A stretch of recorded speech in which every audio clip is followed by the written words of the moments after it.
Oh, good morning. How we doing? Wow, straight in.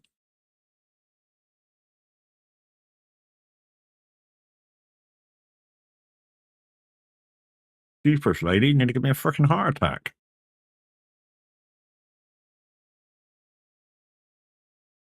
Mhm. Morning. How we doing?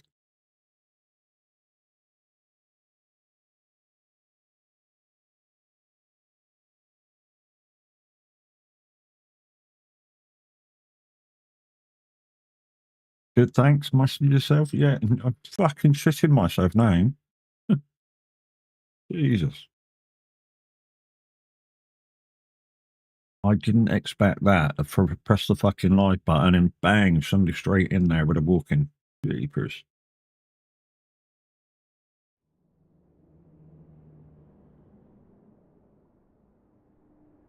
Anyway, we're on American truck today. How we doing? Um, we're in Topeka, X-Tech Machinery. We are going to Woodward, Grand Pastures with a work truck. You wanted to be first? Holy shit. I think you got in before me. Jesus, man.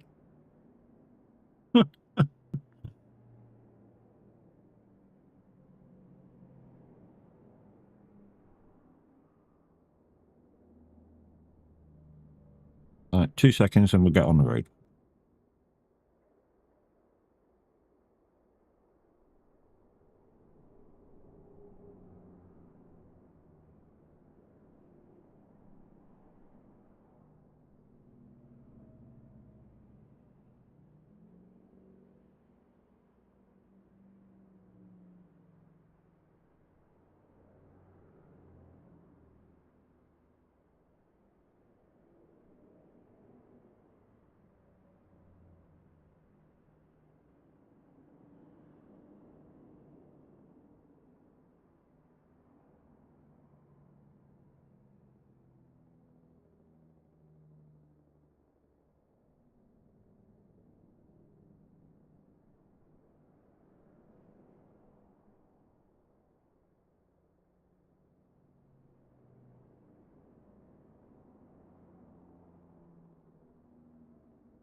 Oh, we've got yellow lights. Thank you for the like over there on YouTube, I think. Somebody's already over there. Thank you very much. Oh, right then, let's put my ears in. Let's get down the road, shall we? Right. Yeah, shout out there for guns as well. Right. I'm going to put you the live screen, but I'm not going to use my camera because I'm still eating. But we're going to get going anyway. When I say I'm still eating, Bicky breakfast, you know how it goes.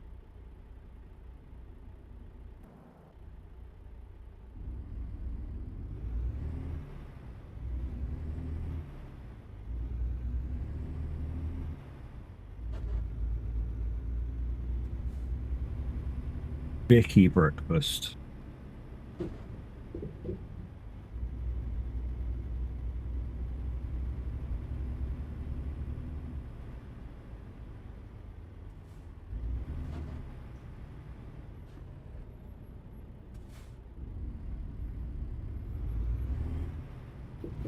Good morning, guys. Morning. How are we doing? Hello to all you early risers. It is Monday, 10th of November. You're not dreaming it. Had a message from Minute last night saying that he's got a bit overrun with IRL just lately, and he'll be back on the 12th. So there you go.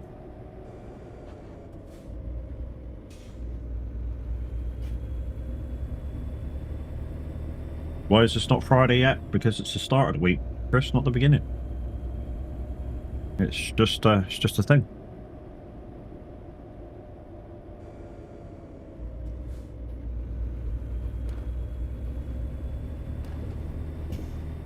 Hmm.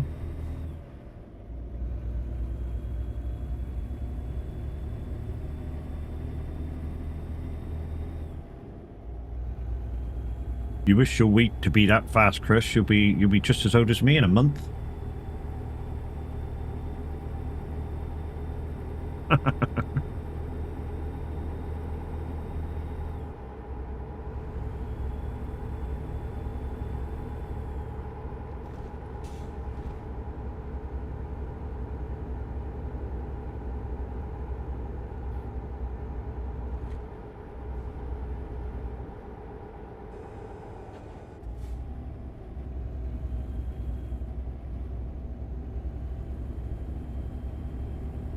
My work is great, all good. Just tired after a busy weekend.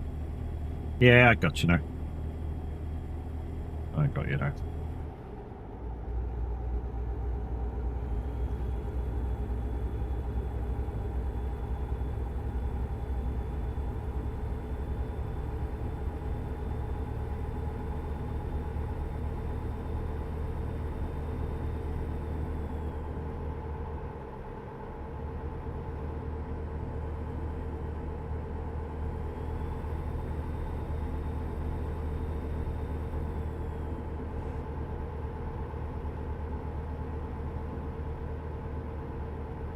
Ads.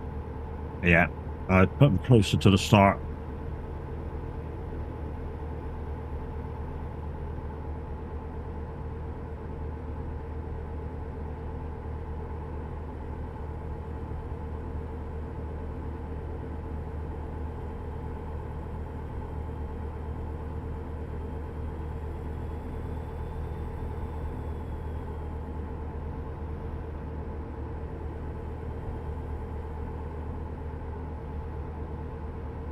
Back already? Wow, okay.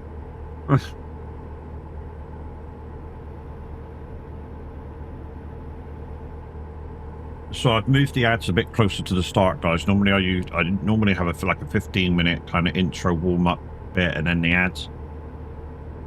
I've realised I don't need 15 minutes. I just need 5 minutes just to get in and warm up and say hi and stuff, and then we'll get the ads over and done with, and then it's an hour without them. So, you know, I think it's a bit easier.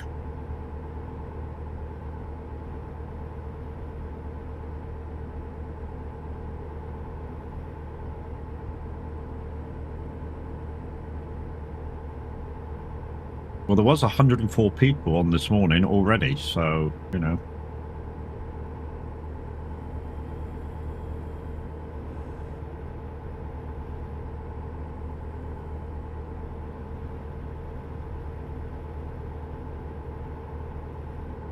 Yeah, we're on the most populated server.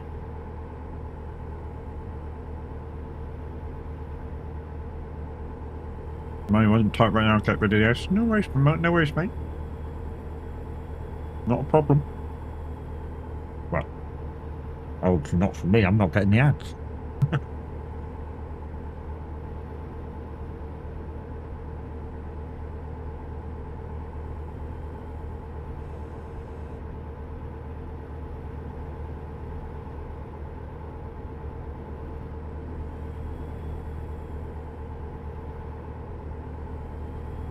So I'll be doing this morning and tomorrow morning,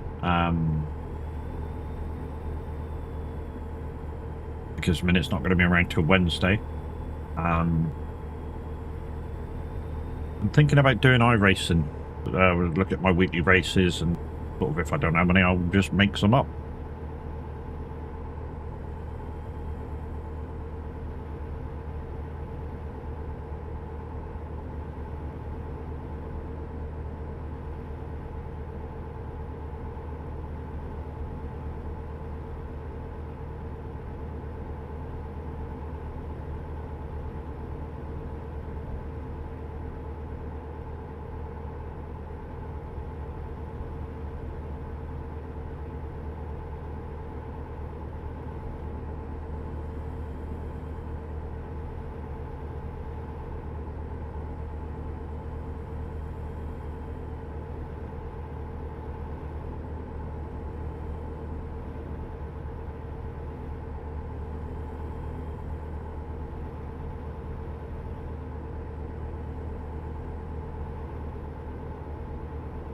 One more Bicky for Bicky breakfast. And we should get a camera on.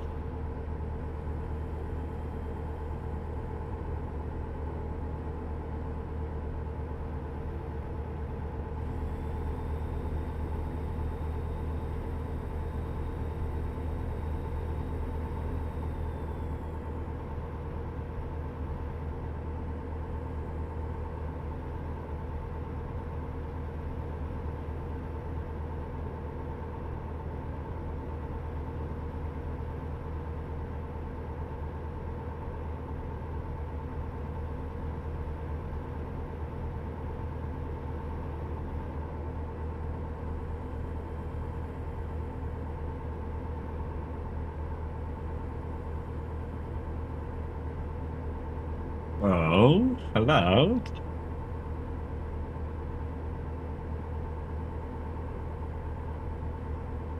I'm doing it, although you can't see it.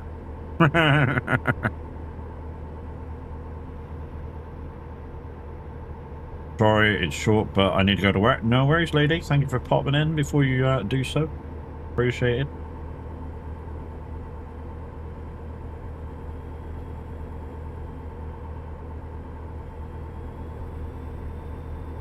Love you, bye.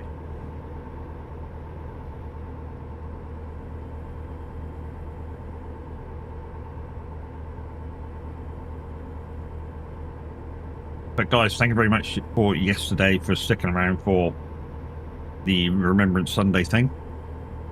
And we do it all again for Armistice Day on the 11/11.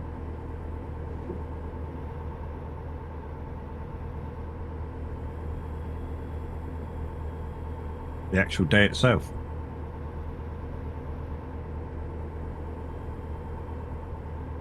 Anyway, let's get camera on. Morning.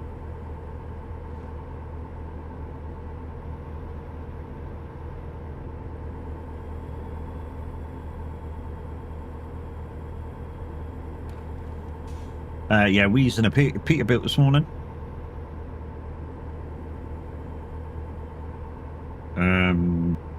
625, I think it is. It's max engine, anyways.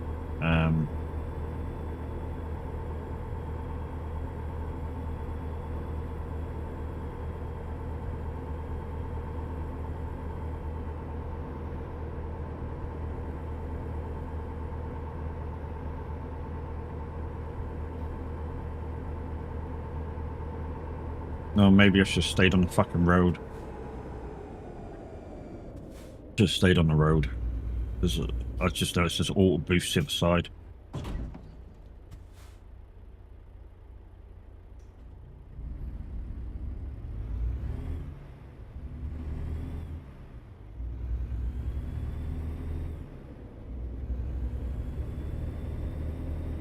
Yeah, there was an overhead gantry on the main road. Should have stayed on there.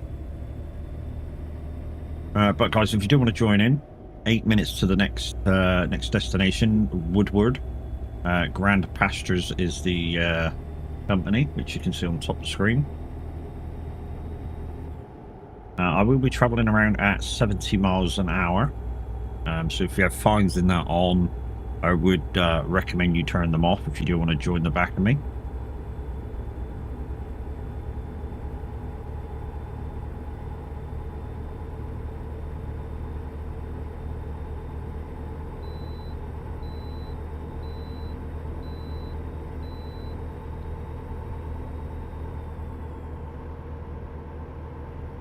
Right after stream today, I got to go to the supermarché and get some shopping.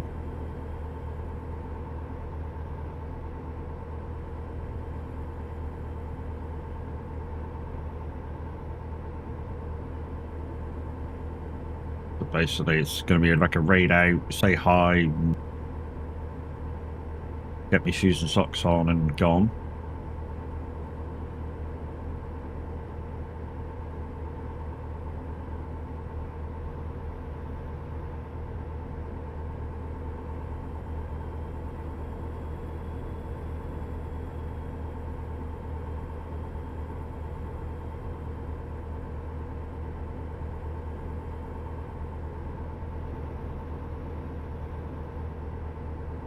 quick trip down the Sainsbury's takes about I don't know, 2 minutes to drive it, maybe less.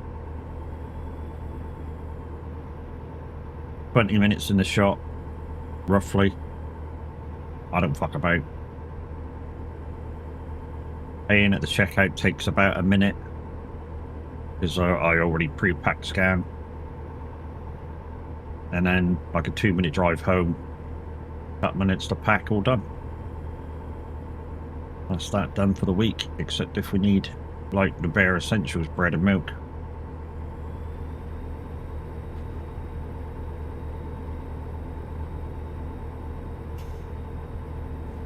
And normally we don't need the milk because yeah, I get like well, not 8 litres, 4 litres, 2 lots of 2, so 2 lots of 4 pint.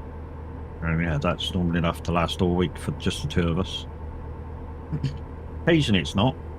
You're gonna go, wow, 2 of you, 8 pints of milk don't last you. No, if we start having breakfast cereal, it'll last maybe half the week. Well, especially if I start having cereal. The wife has cereal like every day nearly, but not for breakfast. She'll have it for dinner or tea or whatever. If she just wakes up and feels like, I just want something small, she'll have some cereal.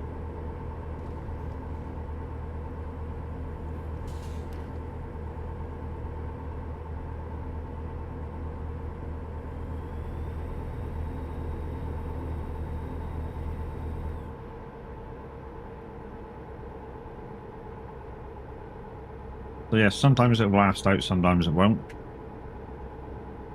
And as well as using it for cooking, if we're doing mashed potato and other stuff.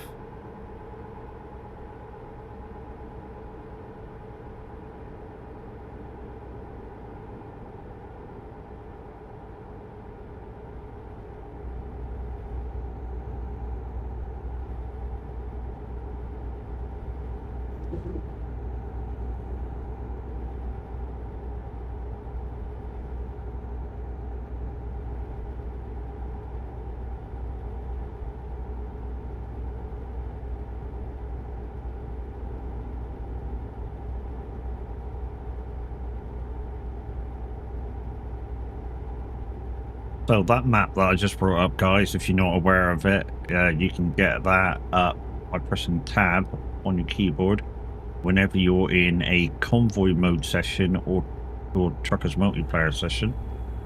It is not available to you in single player, like I say, unless you go into convoy mode.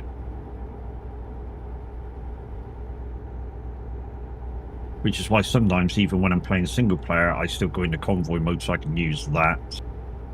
The only thing in convoy mode is you can't use the Y/fix thing.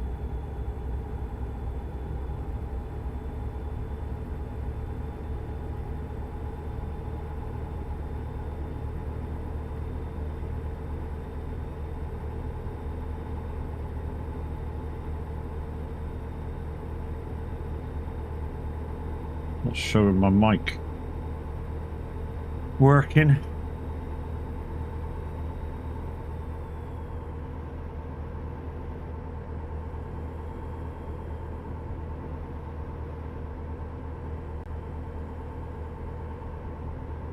Sort it out in a sec because my tag ain't there either.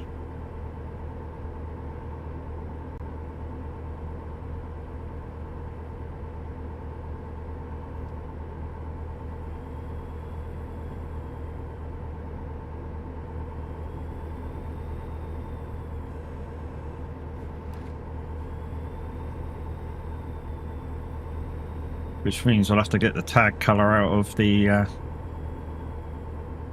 thing.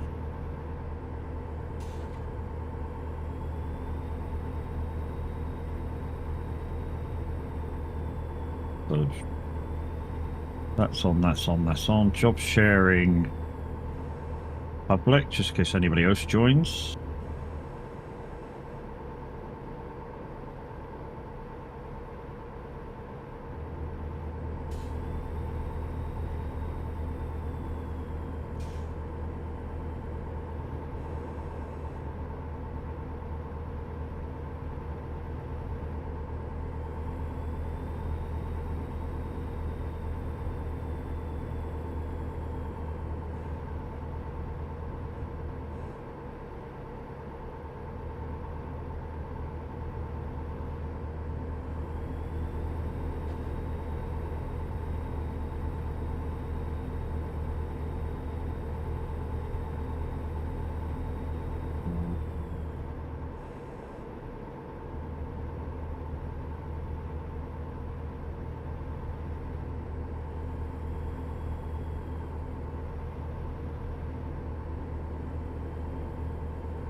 We'll get in, we'll find the color in a minute, and we'll change the color of it and make sure everything's hunky-dory.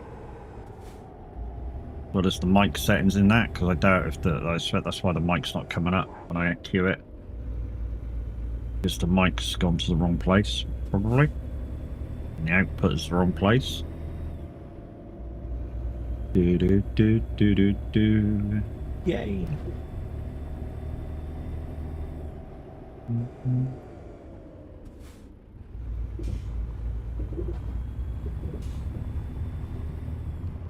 Well, there's a quad track there. I know how far that's going in a second. Right. Yeah. Oh, we got. Hang on. Got to apply that. Okay. That. Before we can do any of that.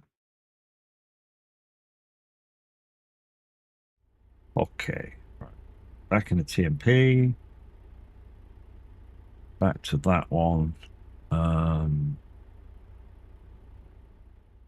Go up here to that one. That one there. Okay, so the green is not that. It's that. That one is that. And that one is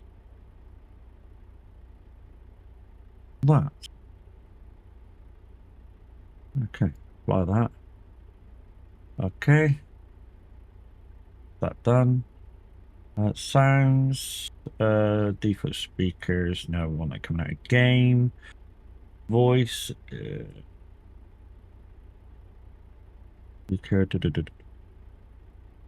that's fine. Microphone is that one, which is probably why it didn't come out.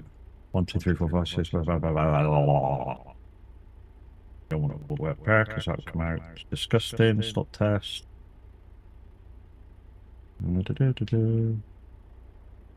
Game. Enable speed limiter. No. Enable season effects. Yes. Yes. Yes. Yes. The only thing we don't want is dynamic shadows. Turn them off because they tend to interfere sometimes. Hub window transparency. Want to put that down a little bit, not much. About there, that'll do. Where's ID for chat mentions? I think that's all okay. Right, there we go. You want me to pull it out of the sky for you?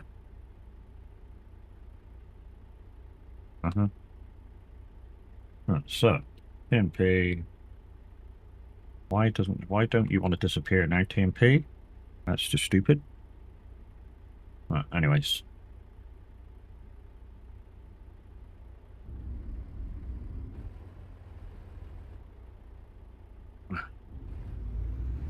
Back to the gate and see what jobs we got.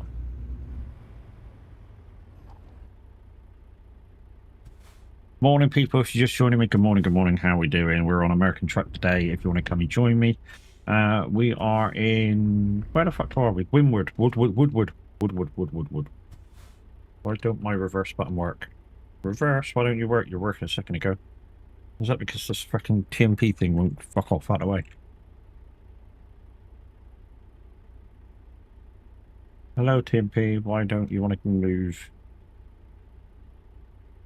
To be honest, it shouldn't matter if you want to move or not. You should just disappear.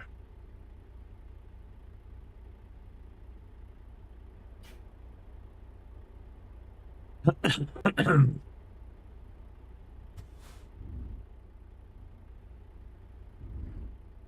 frick?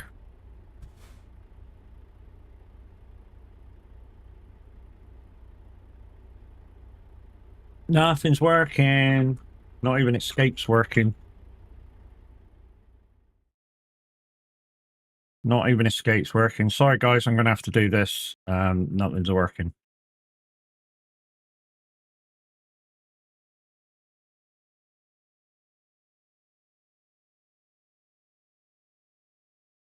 Don't know what happened to the TMP menu then, but it just went... Bleh.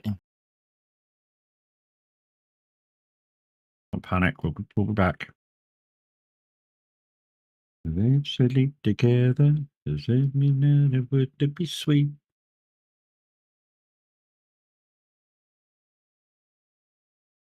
Going back in. Together, perfectly together. The one thing I haven't done with this, with my American truck, is make a separate account for TMP. I mean, I don't really need one because I do use the light player for both. But apparently this player does have mods active. Go find out and deactivate them. I know. So this, when I go into there, you're going to go, you got mods on your account. I just wanted to turn them off. Or maybe it turned them off last time I was in here.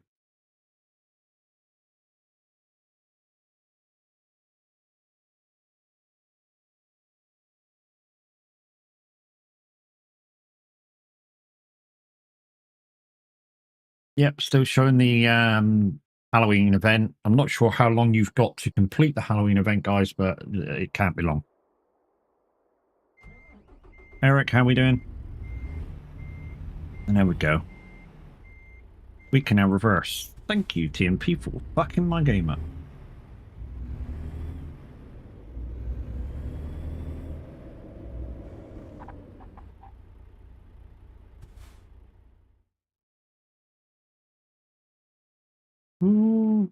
So we have another truck because the jobs have moved around. We've got a MacDon, quite a long job, 1,100. That's about an hour. And we've got back the way we just come. So we've got 1,052 miles. These two are roughly about an hour each. It don't really matter which. The money's not a problem either. Let's take the windrow, shall we? I know it's a longer job, but...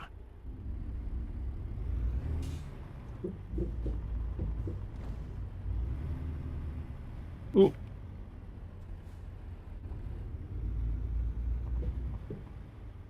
There it is, on the last on the rope.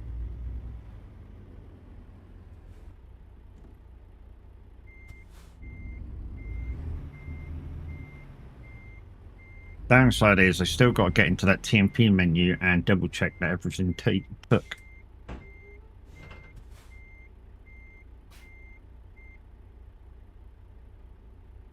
Yeah, everything looks like it took. So, yeah,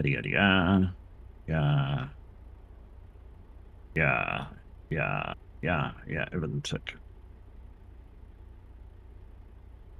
Okay.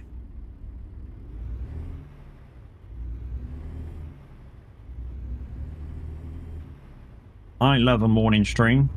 So do I. Whenever I can do them, I do them. But because Minute has obligations, when he's about, I give way, because that's what being a team member is all about.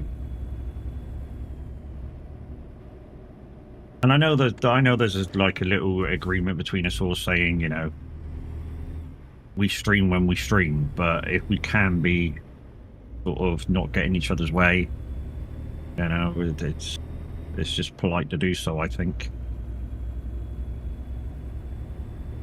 My American truck save game is collecting dust. Mine was until today, to be honest. Since I got the new computer, this is my single player game save.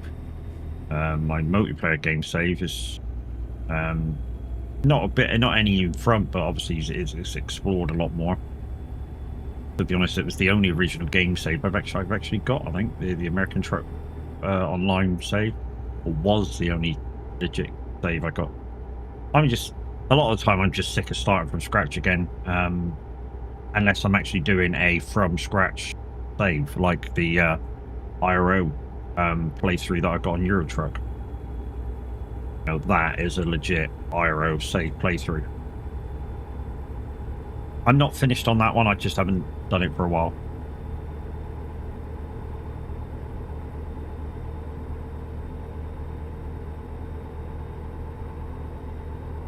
Kind of a lot of stuff been coming up, you know.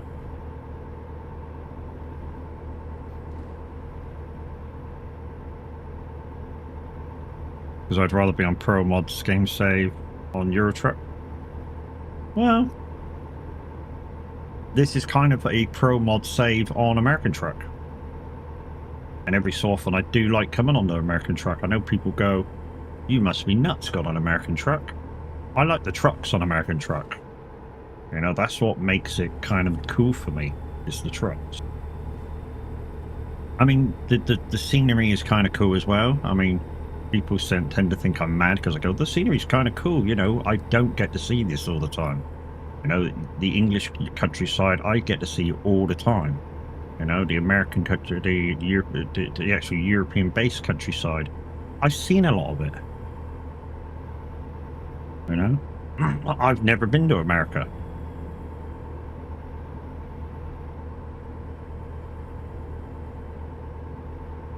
The only ways I've been to America is digitally through this game. In terms of realistic places that you can actually go to in America. You know, not, I don't know, Chicago in like Warframe or something or whatever game, and it's not quite the same as being there. Whereas this, you know, it's a 1 in 16 scale. I think something like that. 1 in 16, 1 in 18. So what they can fit into the game, they have fit into the game. And if you actually go to the place in real life, it is there. And parts of it are exactly as it is in the game. Which is kind of nice.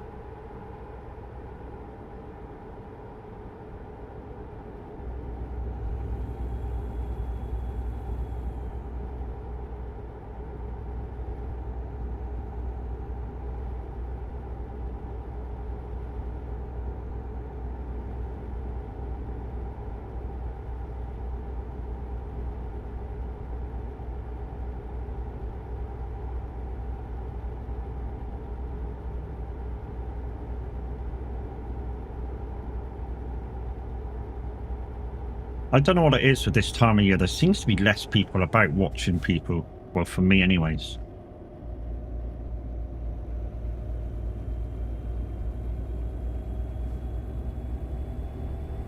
Like I said, I don't know what it is. But yeah, there seems to be less people about on Twitch at the moment.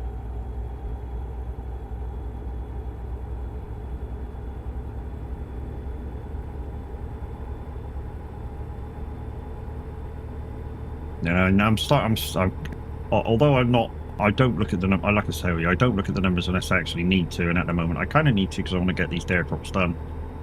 So we need people over here supporting the channel, getting involved, putting the numbers up to above 15, so well, get me back to the average of 15 this month. At the moment it's 14, and it's proven really difficult to get back above the 15 marker. And I've got about 20 days to get it back above. Hello, baby. What do you want? What do you want? Mummy shut you out. Mummy wants a little bit extra sleep. Mummy wants an extra bit of sleep. Yes, she does.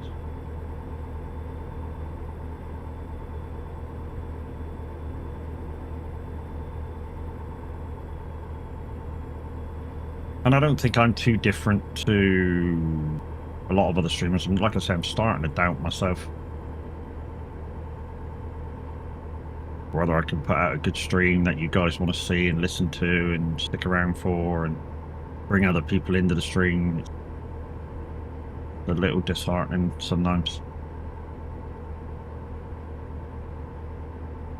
You know, I don't want your money. I mean, obviously, if you want to give it freely, crack on, but initially, I don't want your money. I just, yeah. You want people to watch me.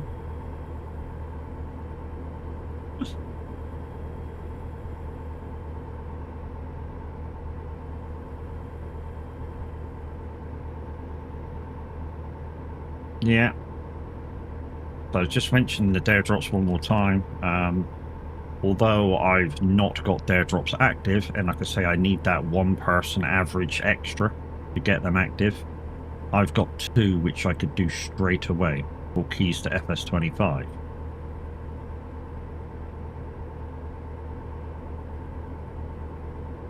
I mean, literally, as soon as it's active, I can go, yep, I'm going to do that, I'm going to do that, I'm going to do that, and literally get 2 done within the first 10 minutes of stream. And then after stream, I post it to them. They take a couple of days, I get keys back. That's kind of how it works. So, but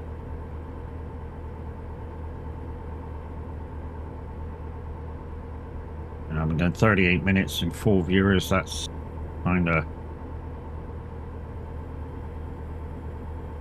bringing that average down, not up.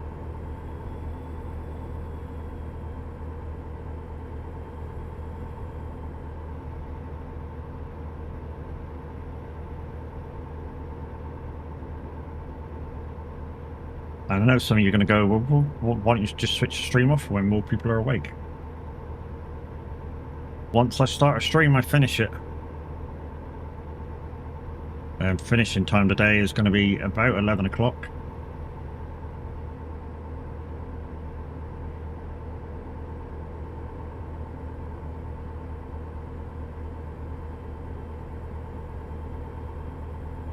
Like I say, I don't go searching for numbers, but the numbers are kind of important to dare drop. If you guys don't want the FS25 drops to happen, then, you know, it's all well and good. But when you kind of go, yeah, why don't you do them? Well, that's because you guys weren't here to help.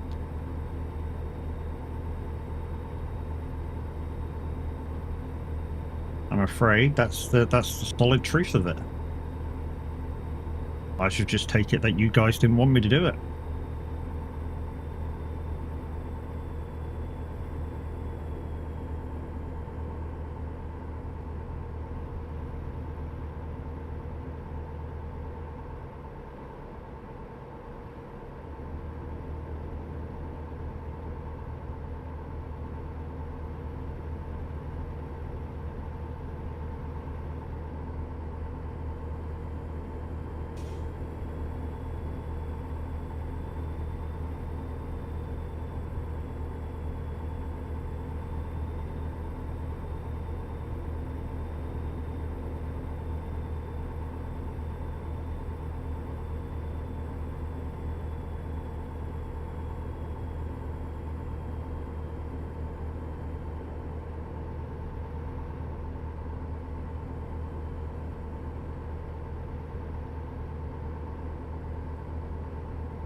Cheers, good morning, how are we doing?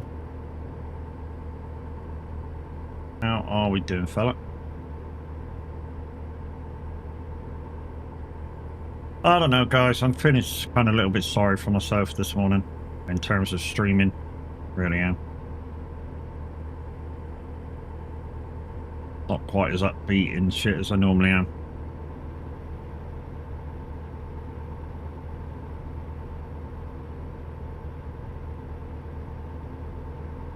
You'll let me know after you drink your coffee. Okie dokie.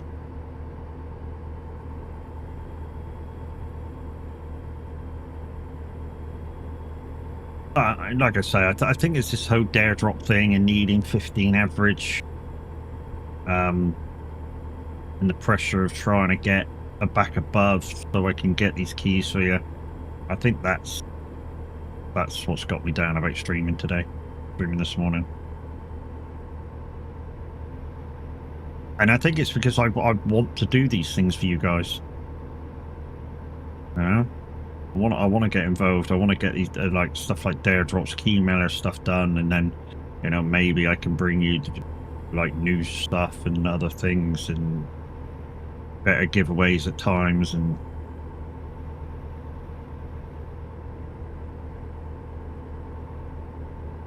the thing that you know, the fact that I can't do them because you know, my average views dropped by one point. You know, I'm now out of contention to do dare drops is just got me, I think. Got me more this morning than it has been since the Farm Sim Dare Drop started.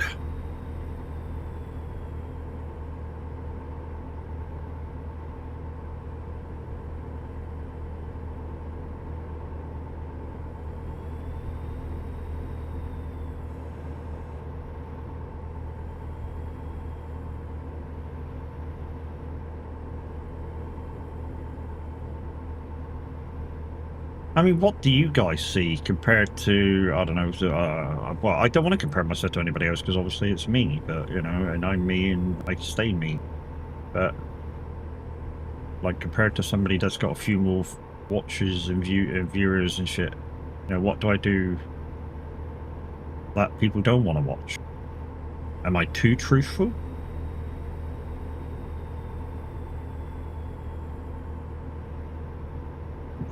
I'm not gonna lie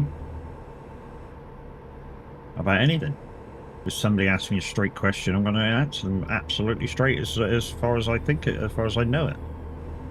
I think that can only be a good thing, not a bad thing. But obviously, some people don't like being answered straight down the line. Yeah, I rant a bit, but I think every streamer goes through a kind of a rant phase. It just adds to the fact that they're human, and that things do get them down every so often.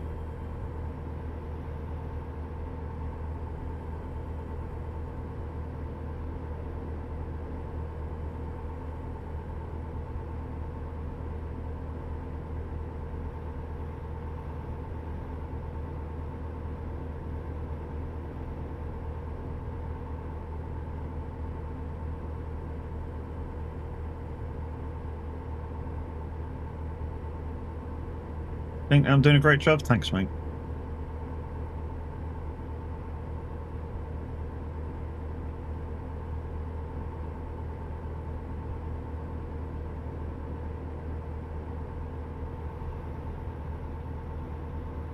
Yeah, I know people like yourself and Eric, and there's a few others that are here every time they get a chance to come in and say hi. And you know, my streams aren't. I mean, they're good on quality, they're good on sound, which is everything you guys want from a streamer, basically.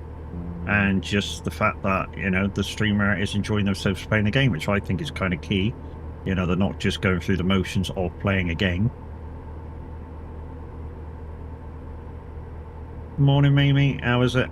Well, shouldn't really ask you that this early in the morning because you're going to go meh.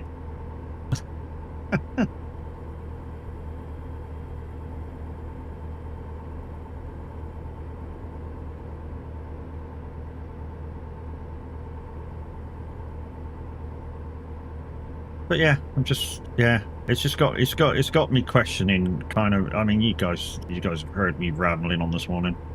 It's just got me questioning, what am I doing wrong? You know, if I can't get above 15 views on an average, what the fuck am I doing wrong?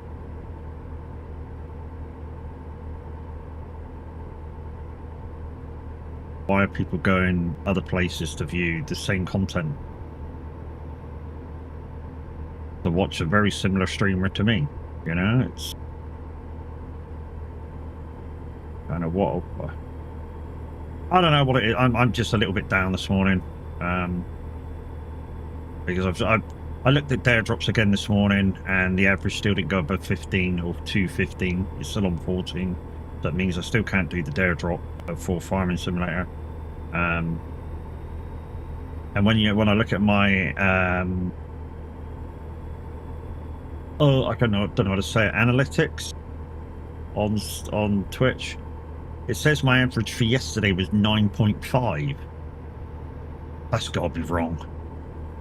I was holding 20s for a good, I don't know, at least the last hour and 3/4 of the stream. I mean, yeah, some of the numbers early on were pretty poor, but you know, from about an hour in, I was at least 15 and more yesterday. So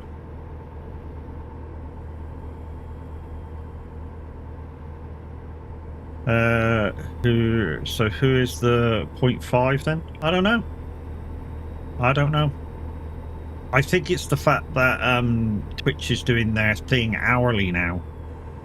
So you know the your for streamers, I think they're doing it hourly now. So you got to have an hourly average above 15 per stream or per hour to get your thing above 15. And we've nearly got to an hour now. Well, we're 12 minutes away from an hour now, and we're only on 8. So that'll go against me. Where am I heading? I'm heading to Blythe, to Sunshine Crops. If you're going to come for a drive with me. TMP US Simulation. Well, I say US Simulation. It's the one with the most population in. No Minute then? No, Minute's not going to be around for a couple of days. He'll be back on Wednesday. He put a message in stream updates saying that he'll be... No, I'm on ETS. Ah, okay. Yeah, okay. I'm on ATS.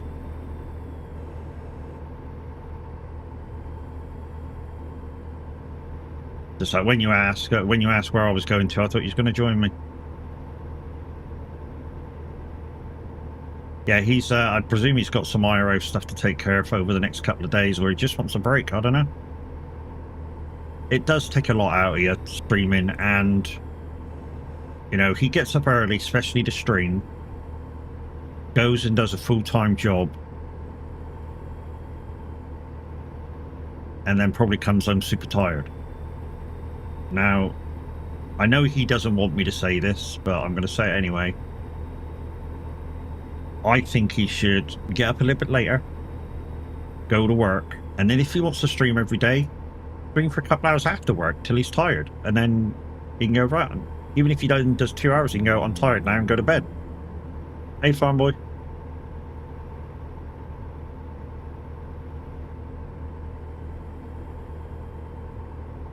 Wow, the start of that work, the start of your little thing there on that clip, you know, you don't sound South African there, mate. You sound freaking Indian.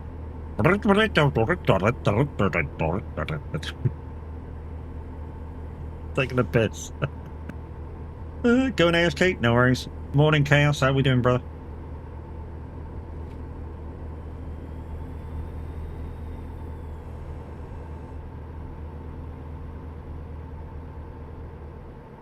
Morning, guys. How we doing? Welcome in. You've just missed me moaning about myself. Well, when I say moaning about myself, wondering where the stream's going, what to do with it, how to entice more people in when I go live.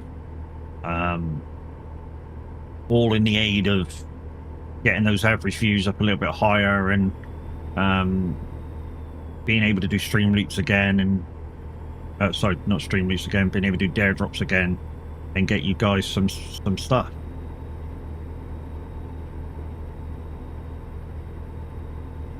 One, 2, 3, 4, 5, 6, 7, 8, 9, 10. Thanks, dickhead.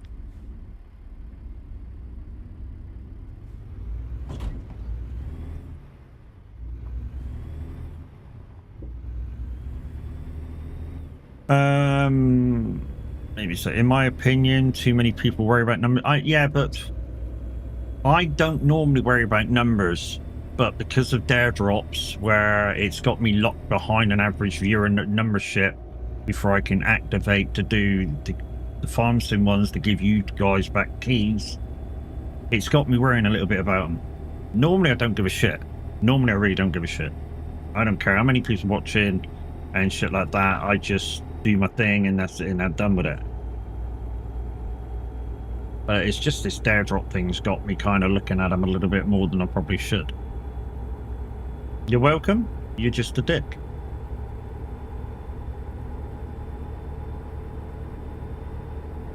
Because, you know, doing that is kind of done.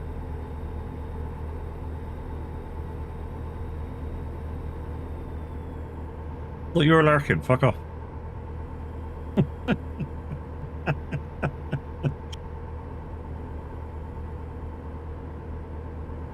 He's like, okay, love you, bye.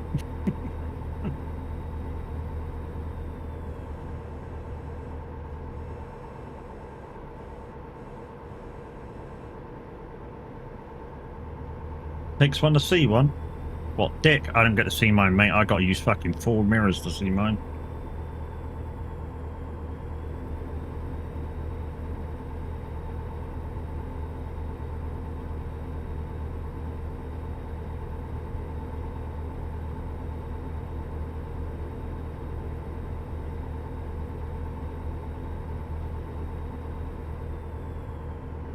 No, fuck you.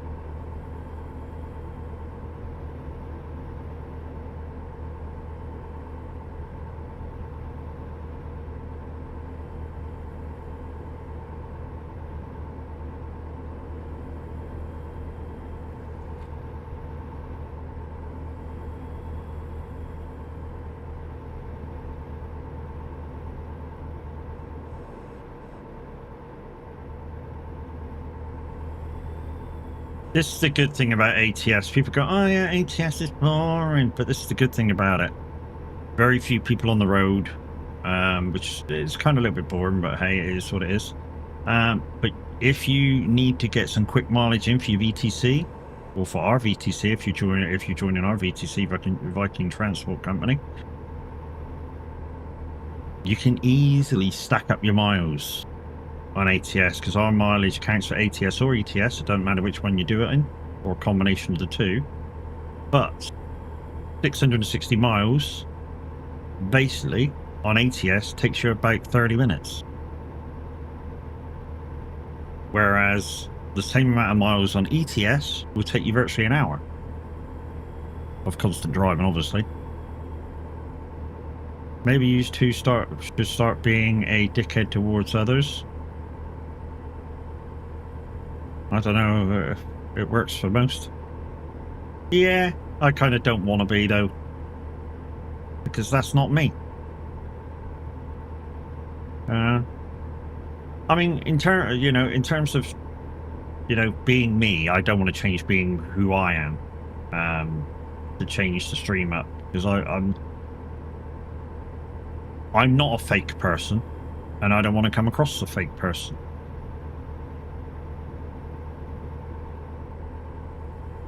And I don't know what to do as far as just sit down and play the game and enjoy myself. That, I know some of you guys enjoy, but I don't know, maybe it's just a bad time for Twitch totally, but did 4,500 miles yesterday on ATS. Nice. Yeah, I normally get through about 4,000 a stream, in normally 3.5 to 4 hours. I'll just leave my opinion. Yeah, no worries. Your opinion's valid, mate. Your opinion's valid. It's, like I said, it's a difficult one. How do I change it up without changing the way, and get more people in? I don't know. I don't know what it is. I mean, because you take it a few months ago when I used to come in early in the morning when Minute wasn't around. Even by this early in the morning, there used to be 20, 30 people in. Where's those 20, 30 people gone?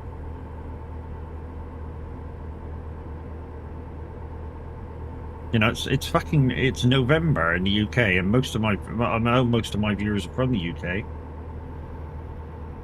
I mean, I got a few from all over. I mean, obviously, Farm Boy's in South Africa. When Wolf comes in, he's in Australia. Kiwi's in New Zealand. But, most of my viewership is in the UK. So, what's the difference between, say, middle part of the year to now? It's a weird one. It is a weird one. Maybe they've just gone off watching me. Oh, no.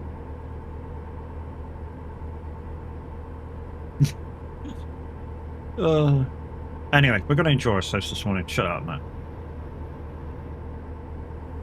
We're not going to bitch the whole stream. We're going to enjoy ourselves. Right, let's go.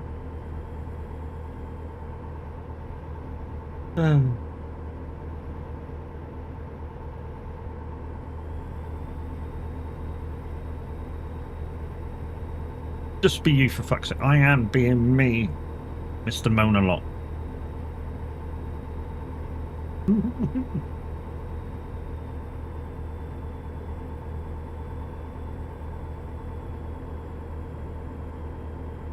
You know what I thought? Yesterday was quite funny. I had a troll over on YouTube, which, yeah, I had to deal with myself because I had nobody around. But anyway, enough of that. Yeah, so I had a troll over on YouTube. So I happened to mention, oh, Madonna was on, and I was like, Madonna was on the radio, and I was like, oh, it's Miss Pointy Tits. And then I said, you know, most people won't get that reference unless they've actually are a certain age. And somebody on YouTube went mental.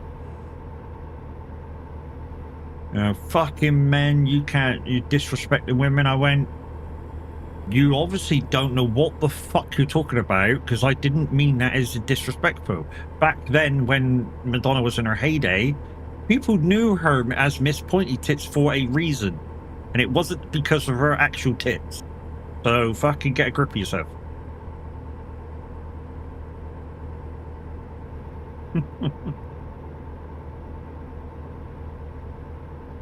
And then they came back with 3 or 4 other accounts and started disrespecting the fact that I was going to take the 2-minute silence. And I'm like, no, I'm not having that. No fucking way. Goodbye. And reported them. Went the full hog, reported them and everything. Every account they come back with, reported. I was taking no fucking prisoners.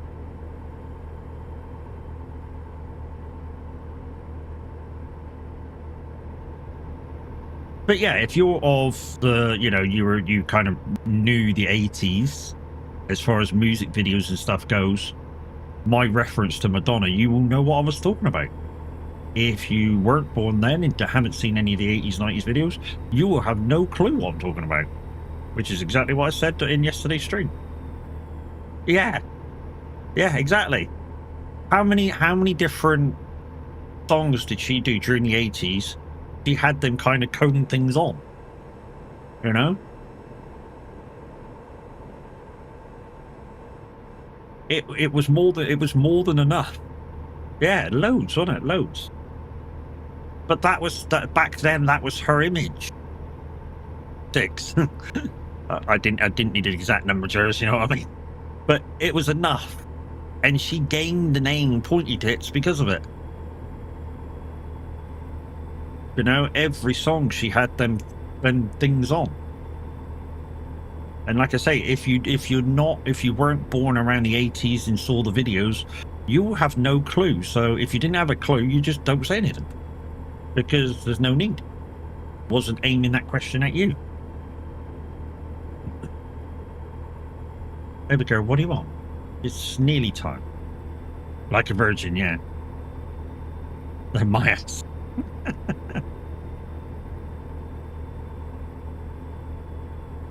I don't know. Didn't she have a new boyfriend about that time?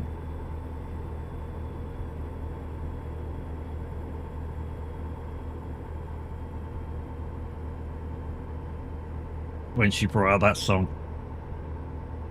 I mean, not that I'm saying that she played around, but high value stars in that, especially of Madonna's caliber, she tended to go through a few.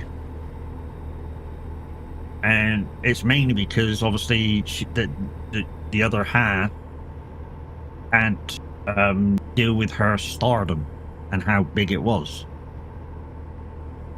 And because they're always on tour and this and that and the other, and a lot of time they don't take the other half with them, you just sat at home being jealous of not being around.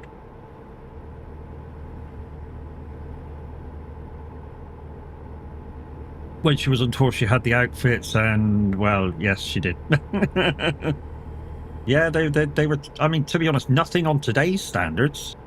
I mean, I saw a TikTok the other day about a few of the top women vocalists that go live nowadays, like Shakira, Yalupa, and stuff like that. And the outfits that Madonna used to wear are nothing compared to these guys now. I mean, you know,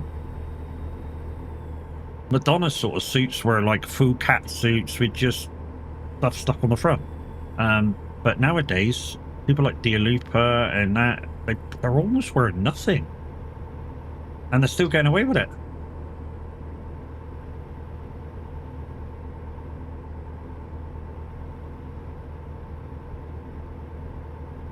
Mr. Music Man Luke, how you doing, brother? 45 hours, a full Windows reinstall, and a 1 terabyte music drive transfer to my PC is live again. Nice.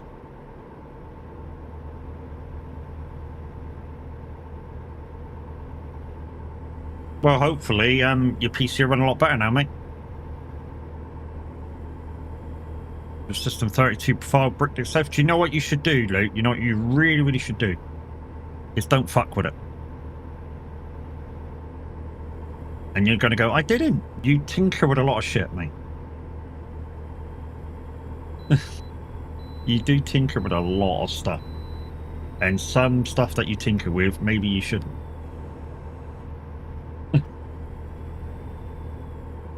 Yeah, baby. Close enough. Good girl. Only thing I did was change the... Drew.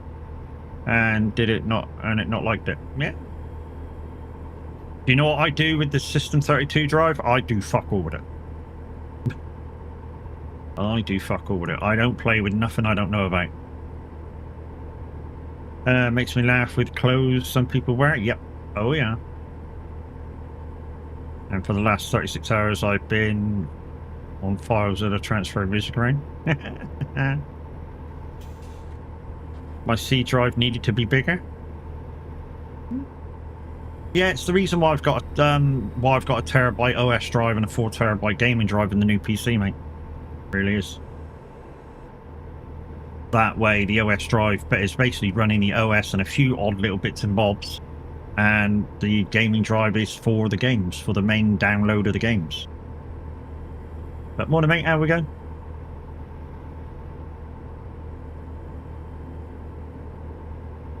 I know you've got like, I mean, like I was telling this somebody else, I've got like 60, 70,000 songs and growing, and you've virtually got at least a third more extra than that.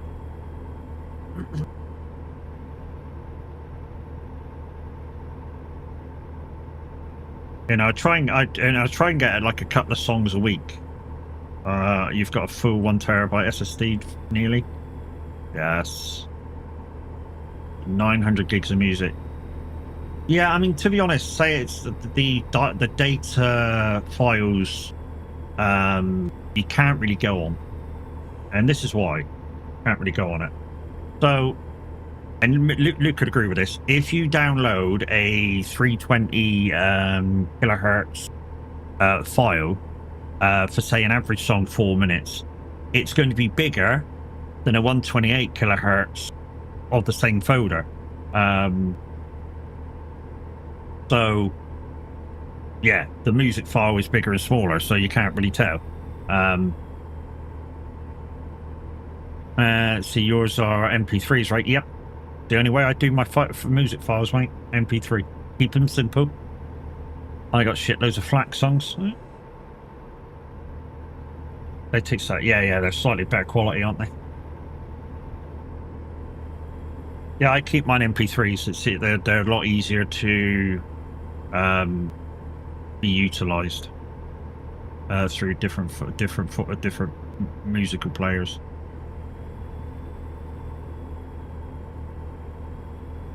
Now the only issue is, fuck knows what is clean now. Yeah.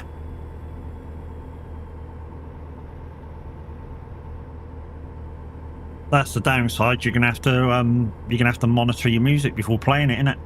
Unless you've tagged it and it's gone onto the folder name. Now I'm hoping that's done that to some of the songs I've had to tag while playing. I'm hoping it's actually changed the file name to say clean or swearing or whatever.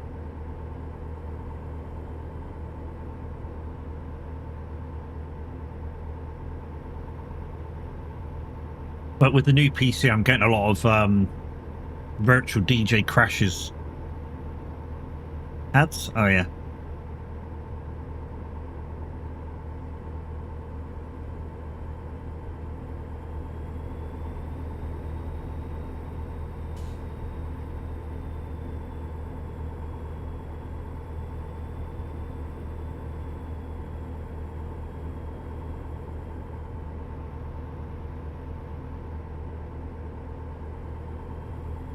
Oh, bloody hell. A blue dot. Whoa.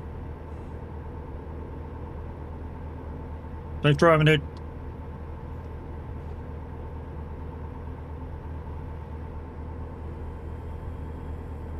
What time am I on to? I don't know, 11 o'clock? Somewhere there. Oh, are you just thinking about coming out for a drive, Mimi? Be nice to drive with you again, lady. We really would.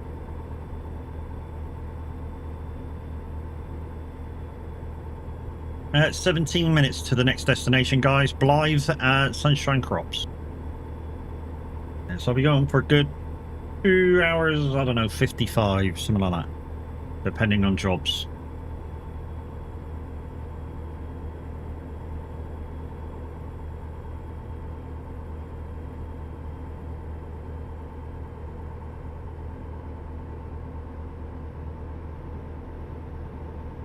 And then, like I said, I need to go to the shops to get some shopping, and then I can get home and chill. You know, I said the other day the shoulder wasn't aching at all from the racing the other day. Yeah, it's aching today. It skipped the day.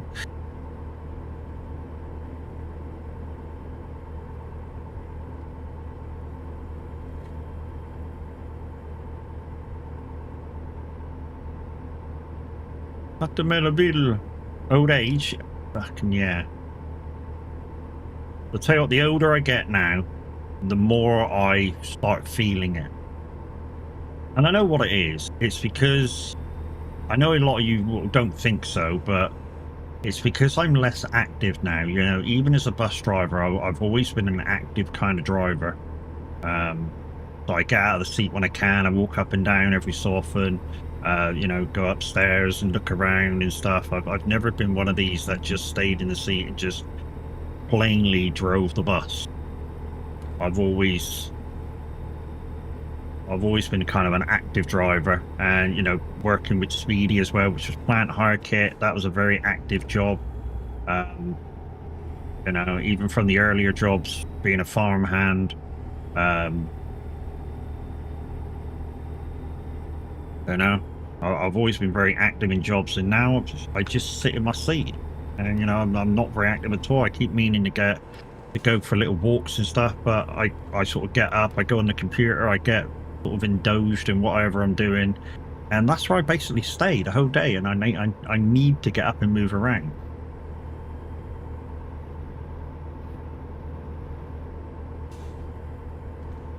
Still ain't finished the Halloween event. Yeah, the best. I mean, have you finished the portal part of it? Because the rest of it's easy. Once you finish your portal part, the rest of it's fucking easy. Yeah, you finish that bit. So the rest of it is just to pick up a Halloween job and go. The portal bit was the pain in the ass bit. First thing you did. Nice. You have returned. You have. So yeah, what was I saying just before you left? Oh yeah, I've been having a little trouble with virtual DJ keep crashing on this PC. I don't know what it is. Because every so often, without warning, I go to do something on virtual DJ and it just shuts down. No warning, no nothing, just gone. I don't know what to do about it. Set the log? Yeah, maybe.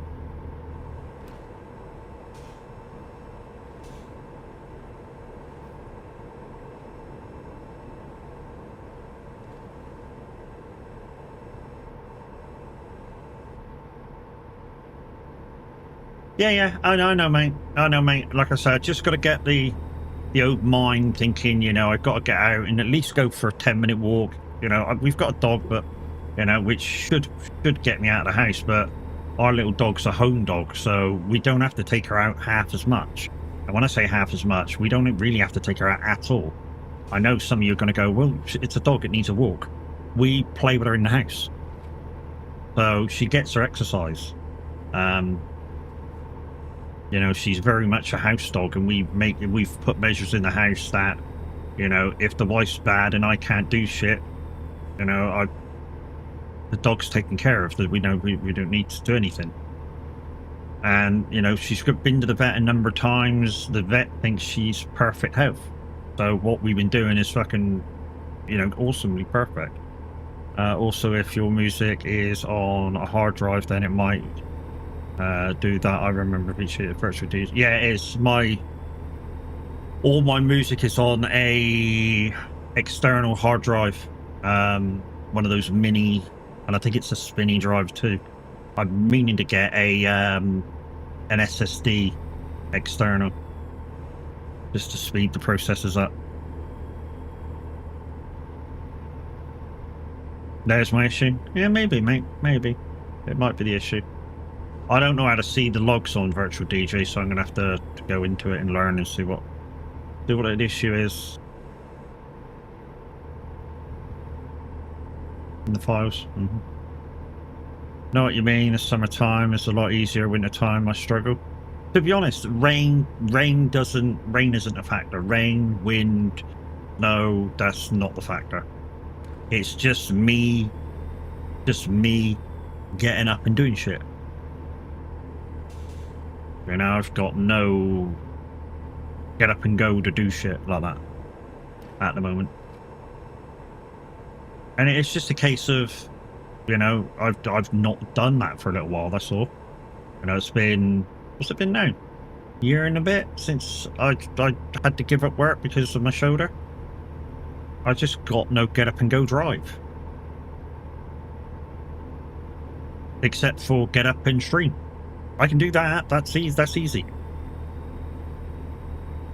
Get up and get up and give you guys a show and stream. That's easy. I can do that, no problem, without even thinking about it.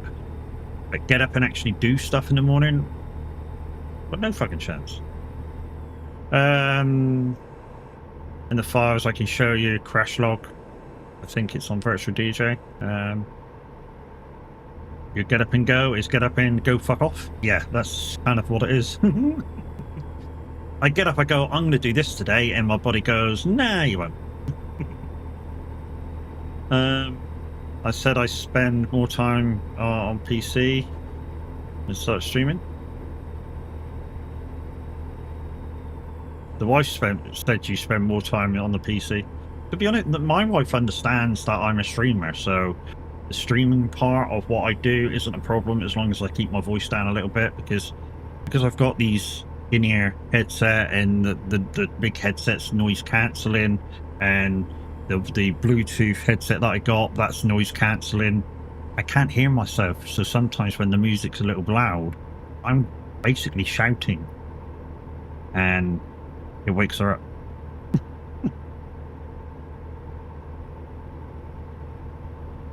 My buddy questions me before, I think, about getting out of bed. Yeah, you go to move, you go, I'm going to get out of bed. Your body goes, no, you don't. You don't want to be doing that. What do you want to do that for? Stay in here, it's warmer.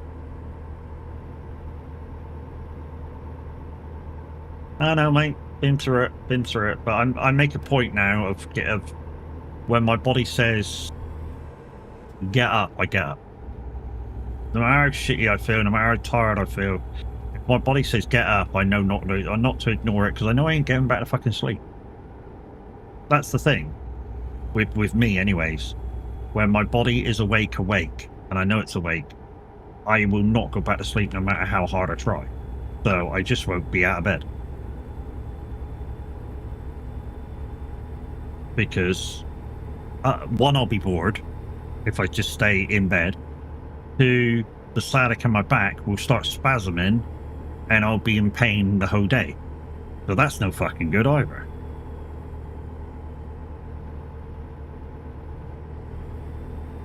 Where are you? I will hurt you.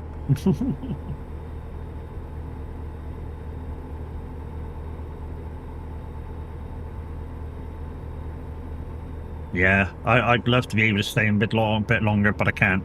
My back will, like I say, the sciatica in my back will just go, "You're a cunt, fuck off," and I'll be in pain the whole day then.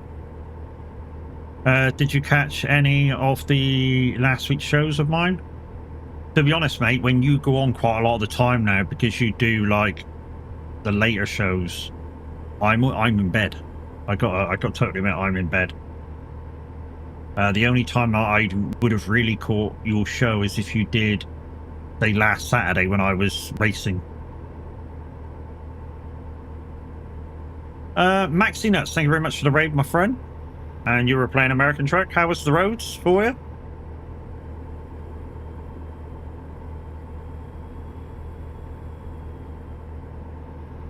Good evening, Wolf. How you doing, mate?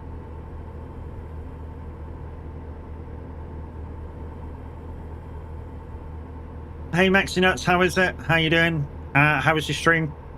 Good. Did some convoy runs, coast to coast, with the Frosty mod. Nice. I don't use the Frosty mod, and here's the reason. If you're on TMP with the Frosty mod and you have an accident, you cannot blame the Frosty mod because you slid on ice. TMP will not accept it. So I don't use it. So yeah, it looks nice if you like to look at snow and stuff. It looks nice and that. But if you hit somebody else while you're doing it in TMP and you get banned or something, you can't say, "I was using the Frosty mod, that's why I crashed into the guy." Tough shit. It's a mod, it's an add-on, and they won't accept that excuse. My coast to coast don't work. Right, mate, best fuck off and go doctors. You've got a doctor's call in 30 minutes. Enjoy your crashing. I mean, trucking. I don't crash, mate. My name is not Music Man Luke. It's very rare I crash.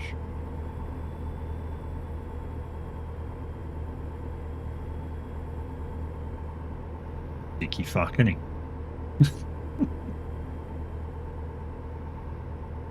Enjoy my crashing. What a cunt. What a cunt. That's Luke Fear? Yeah. It could have been worse, I suppose. He could have come in and spam the bits, the fucking jump scares that, you know.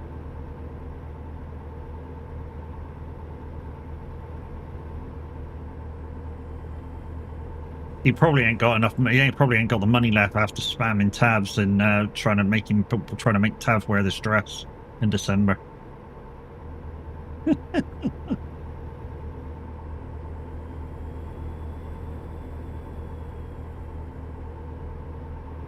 Yes, you heard me right, guys. The average Viking's got a goal up, and if it gets to the end of the bar by the end of this month, he'll be wearing a dress for December.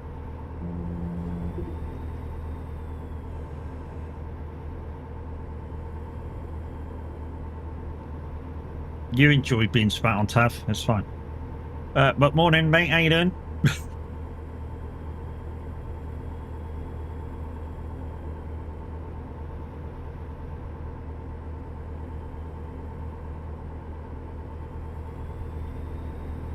And there he is. Speak of the devil, and ye shall arrive.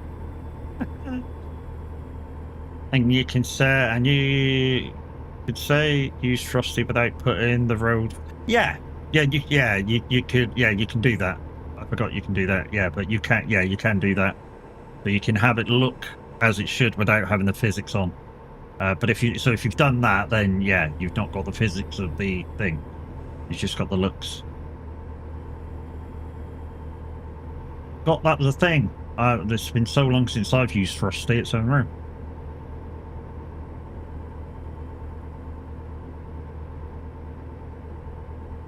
I mean, it's been a good couple of years since I've used it. And when I do use it, I normally put it in like December and take it out January.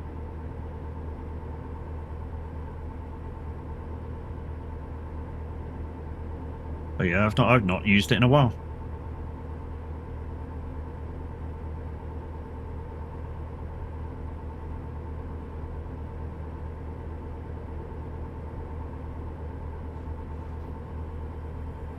We won't talk to the average Viking too much, guys, because he's going to be waking up, so he's going to want caffeine.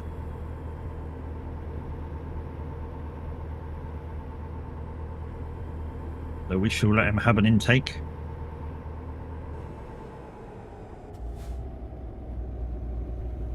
But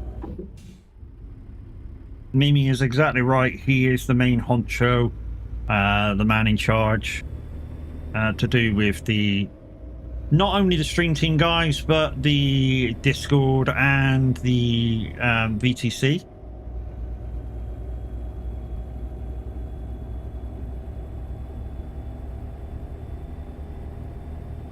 So if you're not already following, you should really go over there, click his name, and click that heart, and make sure you're there the next time he goes live, which will be at about 11 o'clock today. You're fine. I'm supping it up. Okay.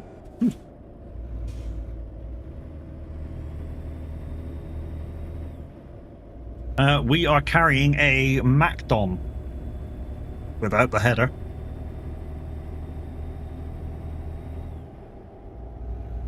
And Mimi's put in the exclamation team, which will bring up the link to the stream team. Go make sure you check all the members out and click on all the names.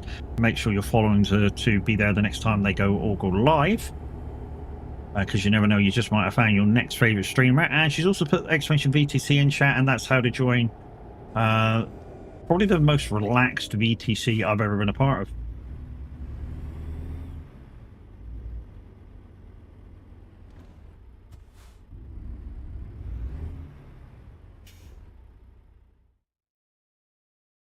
And I'm not just saying that. It is the most relaxed VTC I've ever been a part of. I mean, we have rules. Don't get me wrong, we have rules, but they're made so that very kind of easy and chilled out for you to stay within them.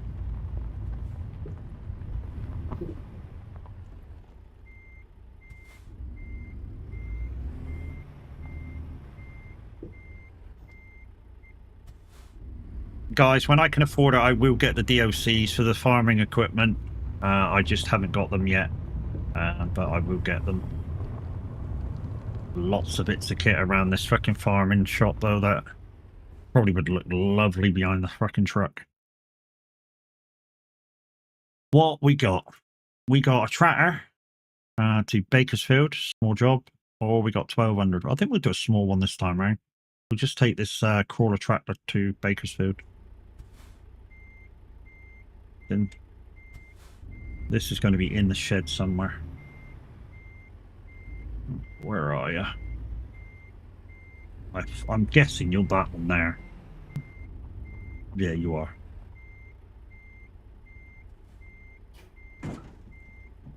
Oops.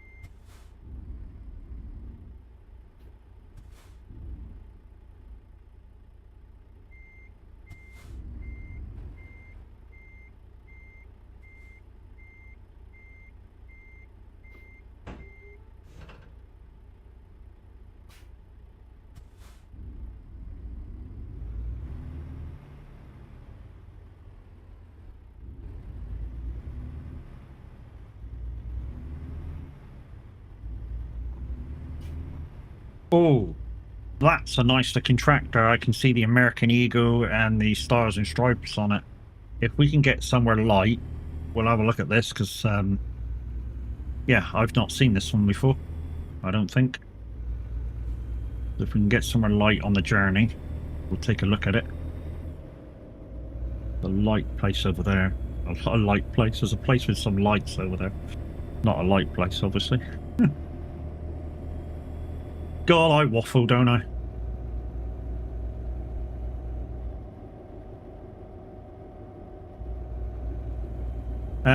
Just checking what, and I have 6 days left to do 5 jobs. Oh, nice and easy then. Because your jobs only have to be over, I think it's is it like 100 miles? Go over quickly. It's just light over here, that's all.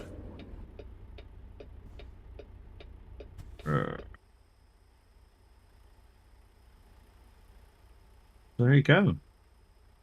Like a John Deere kind of dual track with the American Eagle on it, the American Boat Eagle on it, and the stars and stripes underneath. Nice looking tractor. Nice, nice, nice indeed. Very good.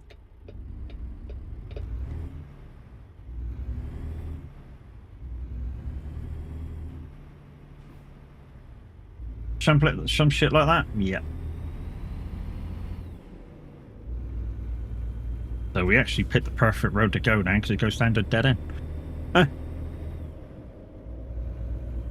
Yeah, I know jobs have to be kind of like over 100 miles. I think that's the like the unwritten rule. If it's not in the not written, you know, just make sure your jobs are over 100 miles, and you should get those done within an hour.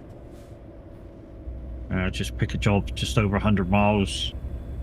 I think it's outside of the thing. It's just curtain siders. You just grab a job, do, grab a job, do, grab a job, do, push done.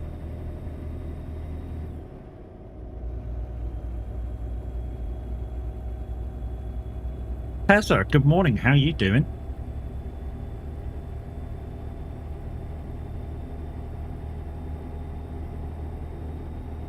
Good morning, peeps. If you just joined me, good morning, good morning, good morning. How we all doing? If you're looking for Minute 09 Gaming, he's taking a break for a couple of days. Put a message in the team chat last night saying he'll be back on Wednesday. So yeah, he's taking a break for a couple of days.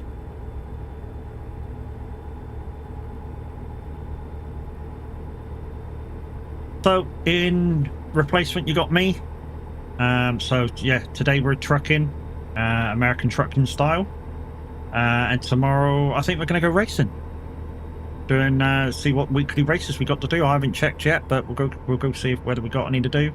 If not, we'll go just try and see whether we got races that we can do.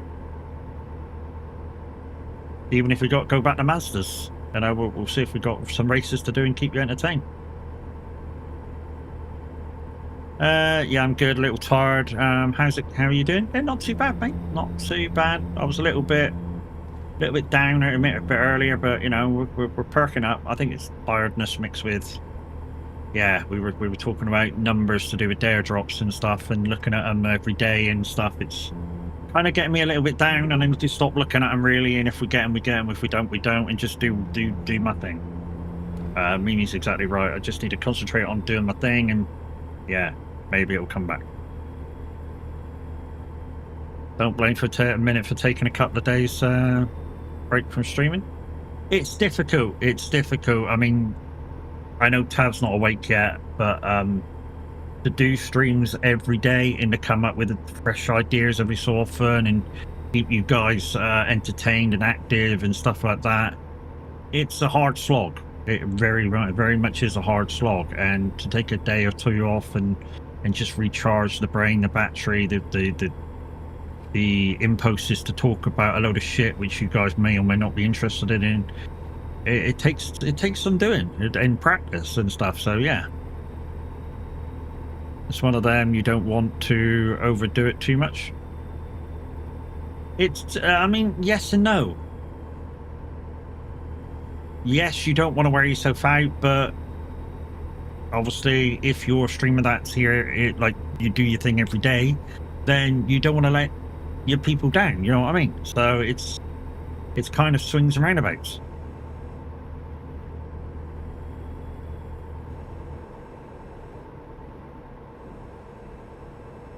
You know, you're tired, but you don't want to let your guys down. You want to be there. You want to put out your content. You want to keep people entertained.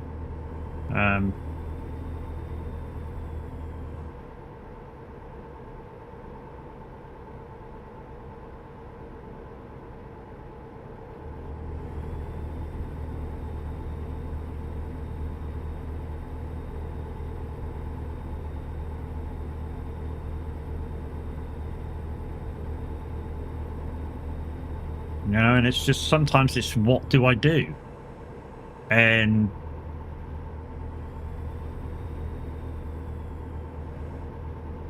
you know, it's just one of them things. If you're not feeling it, or you're not quite kind of near 100%, then yeah, maybe you know that particular day you shouldn't stream. You know, I mean, I try and give kind of you guys at least 95% of all my energies while I'm streaming, or say if I'm on the radio, simulator radio, I try and give at least 95% of all my energies, and after I finish streaming or after I've finished on radio, I'm fucked. So I want to give out a positive vibe the whole time, even though, like, while I'm streaming, I'm a miserable, moany bastard. But you know, that's just the thing. I thought I'd say it before you guys did.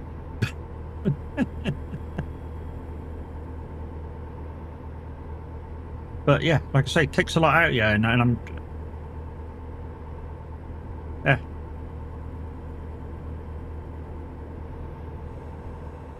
No comment. Thanks, Mimi.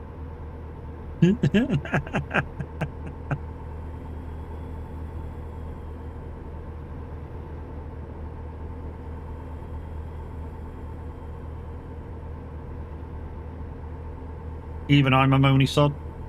I try not to be, but once I start talking about something that's a little bit moany, I tend to, I don't know, keep on that conversation a little too much. I know I do, but it's, I don't know, it's something to talk about. And I try and analyze it from all ways and means around it, which is why the conversation goes on slightly too long. I'm a sweller. Maybe. Oh, dweller, yes. I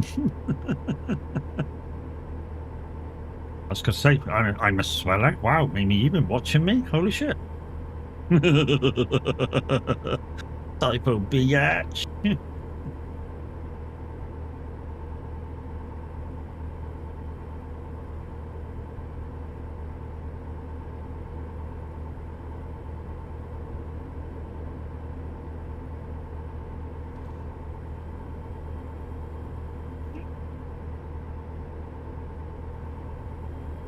Oh yeah.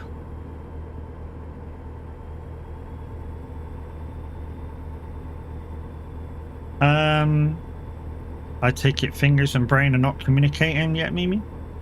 She needs a coffee. And if she's not, if she's had a coffee, she needs a second one. It's okay. Give her a couple hours. She'll be going, love you, bye, going for a nap.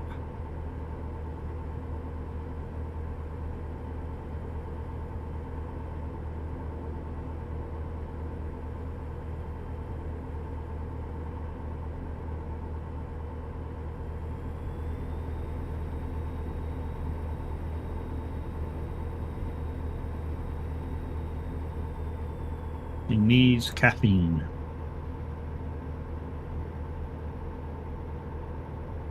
I don't know why I'm driving in the middle of the road. It's just, I think it's because I'm driving on my own. Just plop that in the middle of the road and thought, yeah, that'll do.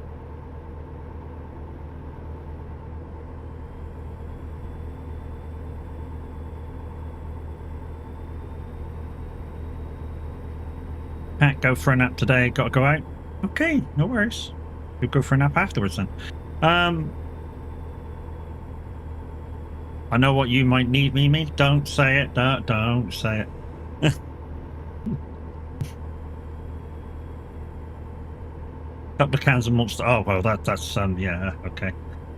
Thought you were going a slightly different tangent then, but yeah.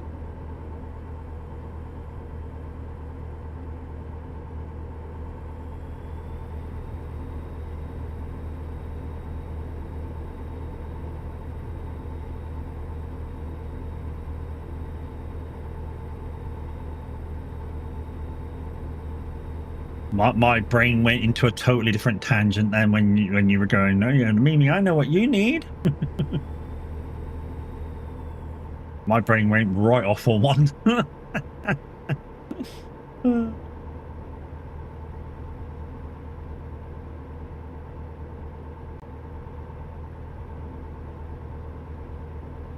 That's the response she was expecting out of Mimi. Nothing surprised me. It's nothing surprised what I was thinking about. I wasn't thinking that dirty, Mimi. Trust me, I wasn't thinking. No, I was actually. I was thinking of changing batteries might do you, you know.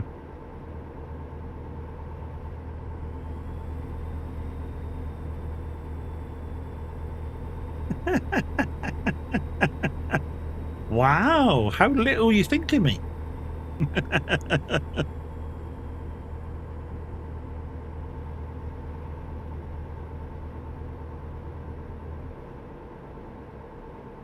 I'm a very well-behaved, respectable person. I have you know. I know that's bullshit.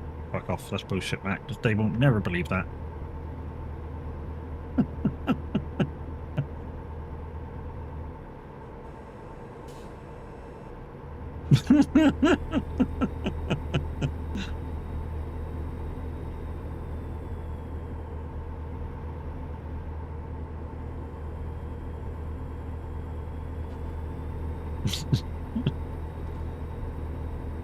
I know I can't get away with that one, can I? And I'm well behaved and respectable and shit like that. Yeah, that's complete and utter horseshit. I'll never ever get away with that fucker.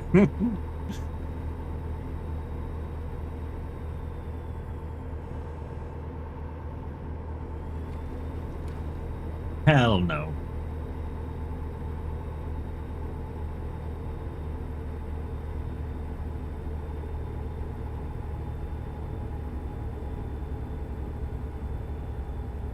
So yeah, guys, today I will be going on the radio, but like I say, right after stream, I need to go out and do a little bit of shopping, which means I probably won't get on the radio till about midday.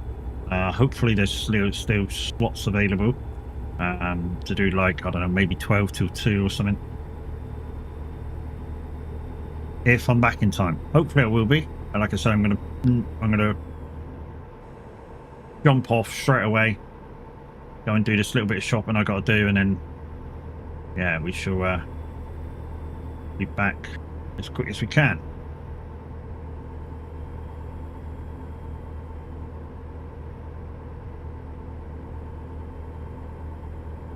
The wife's not going to like it because it means I've got to let the dog in with her while I go shopping for an hour. But it won't take me an hour. Like I say, probably take me about 2 minutes to get there, 20 minutes around the shop, 2 minutes back, and then you know I'm in the house again. So, and yes, I will be taking the car.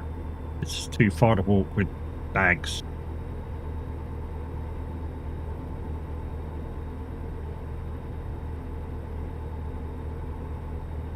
And because the car's electric, it cost me maybe a couple of pence to go there.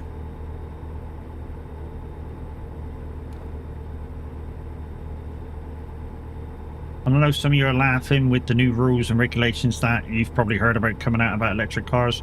Won't affect me. Why won't it affect me? Because it won't affect me.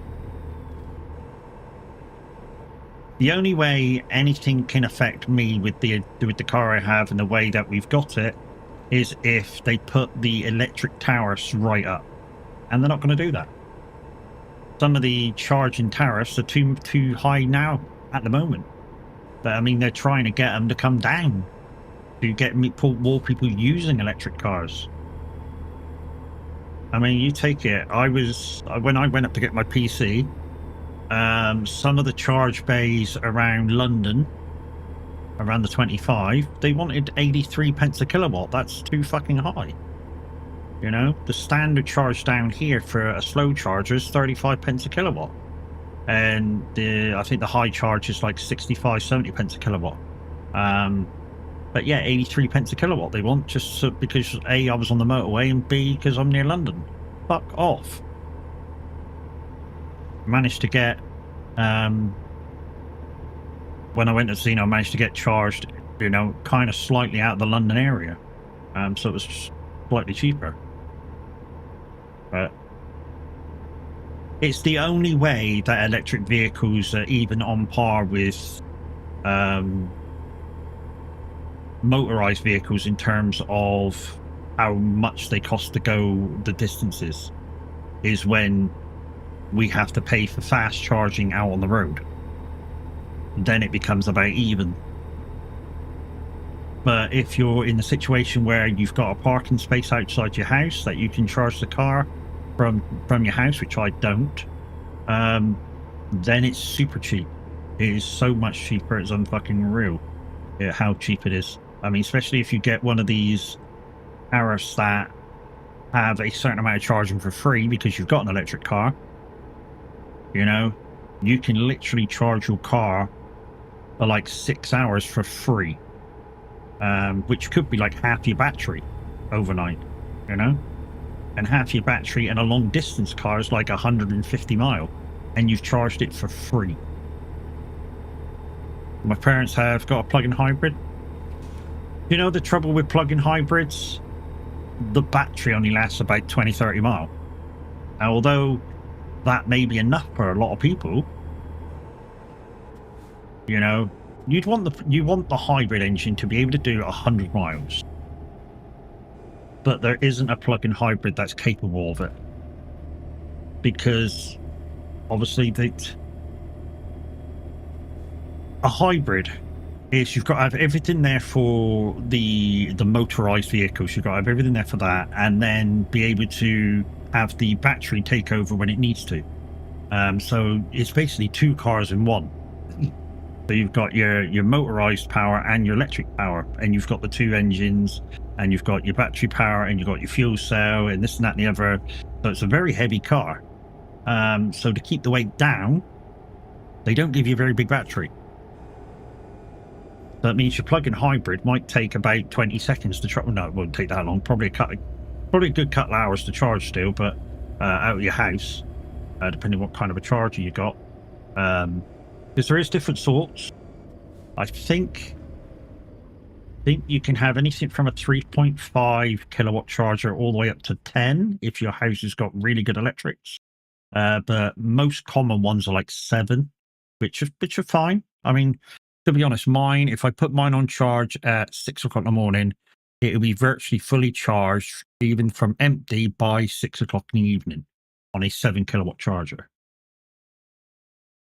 But that's because I've got a big battery car. You know, the battery in the car we've got will do 300 miles in the summer, easy, and about 260 in the winter, easy. I mean, yes, it didn't make it home from Xenos the other day on one charge, but we didn't wait for it to be fully charged. We only waited till it got just past 90%, which in the summer still would have got us all the way home on one charge. But when we got near London, it just pissed it down. It was so bad. You know, we had to have wipers, lights, fucking the heating on. It was terrible. We had to use so much power just to see. It was unreal. Okay, we've got some big stuff. So I think we'll take the shortest one with a sprayer. I do like these. These are Jeep and Stinger trailers. So there's got the Jeep bit at the front, the loading cab, and the Stinger at the back. And they actually handle the weight really, really well. Better than the ETS dolly trailers. And that's not horseshit, too. That's just fact. They do handle the weight really fucking well.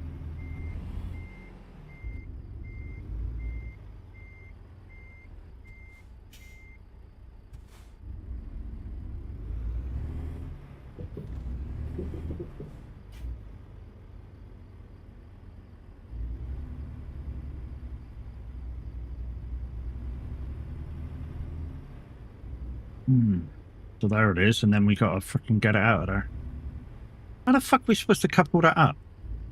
We've only got there to the fence to fucking get under. Oh, this is gonna be like a bullshit connection, isn't it?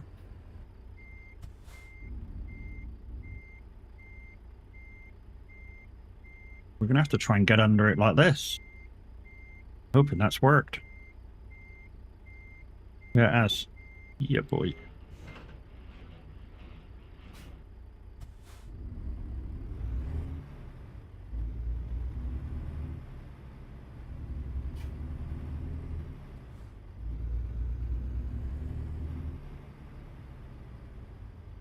And wide turns as well.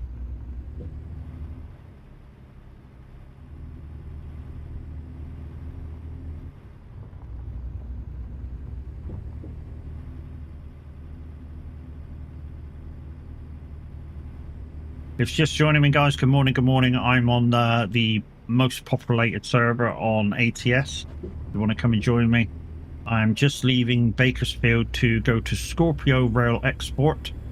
Journey's going to take about 40, well, it's just 46 minutes, but that's doing 55, and we're going to be doing 70, so it's probably going to take us about 40 minutes. If you want to come and join me. You don't have to be in our VTC to join me, just go in the back and join me, and we can chat via the CV.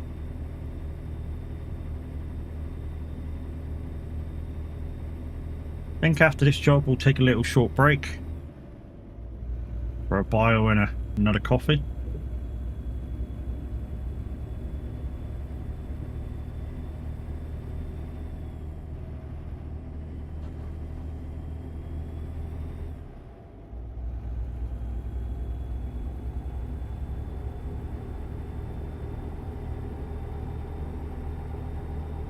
There we go. Slowly work it up to 70 mile an hour.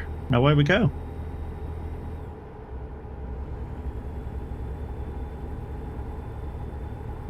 Yeah, I mean, it's like I've said, guys. I've said this a lot of times. Electric vehicles have their plus and minus points. The plus point is if you're doing short journeys around town and you've got your own base to plug in, they are so much cheaper than a petrol car. So fucking much cheaper. I mean, so cheap that it's unbelievably cheap. I mean, what's petrol at the moment? 135, something like that. 129, something like that, a litre. If you charge at home for the equivalent amount of charge, it's about a penny. And I'm not even joking. I'm not even joking on that. It is about a penny if you can charge from home. If you've got to charge from somewhere else, the equivalent amount of petrol is probably, say if you go on a 7 kilowatt charger, it's probably about 30 to 50 pence. So you're still, you know, over the course of this like slightly longer distance, you're still quids in with an electric car. Like I say, it's just when you fast charge it that it's about the similar price. When it goes up to, you know, like 80 odd pence a kilowatt, because it's coming down to you at a faster speed, then it gets a little bit more expensive.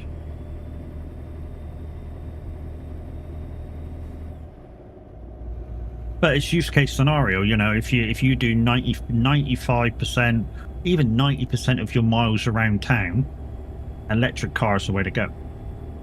If you spend your life and soul on the motorways and stuff, electric car might not be the way to go. It's just one of them. I mean, even if you do the occasional long journey, still the electric car's the way to go. Because the money you will save going around town will sort of augment the long journey price. You will save more than that long journey costs you extra, which won't be a lot, depending on how many times you've got to charge, how many miles that your car can do.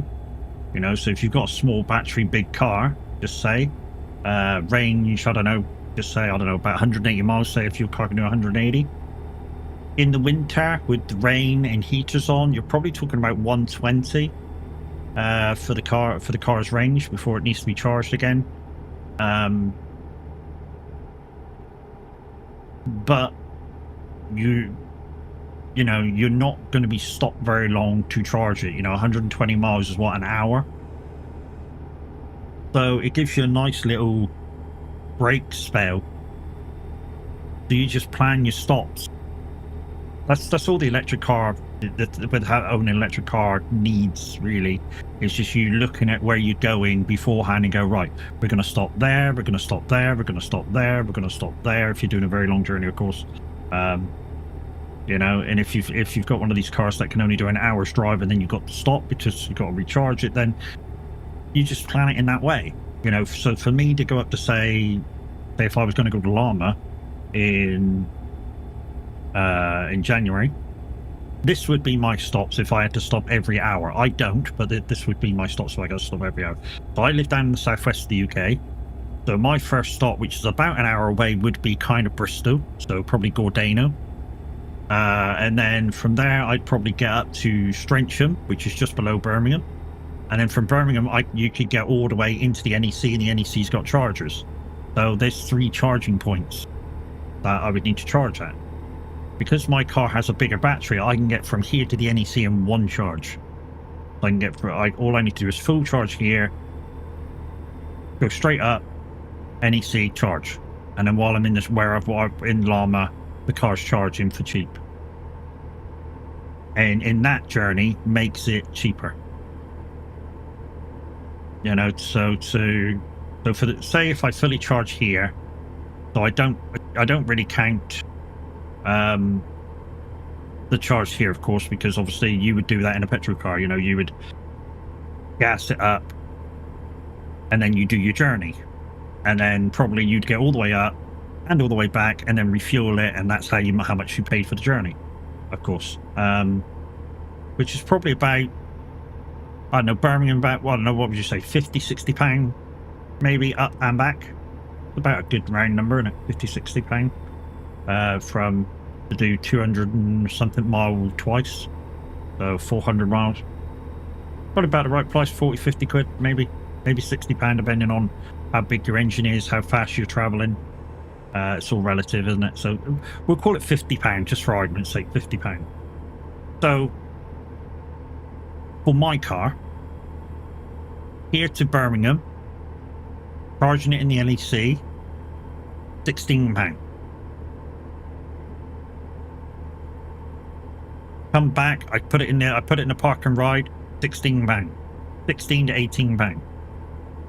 So £36. So I'm £4 cheaper.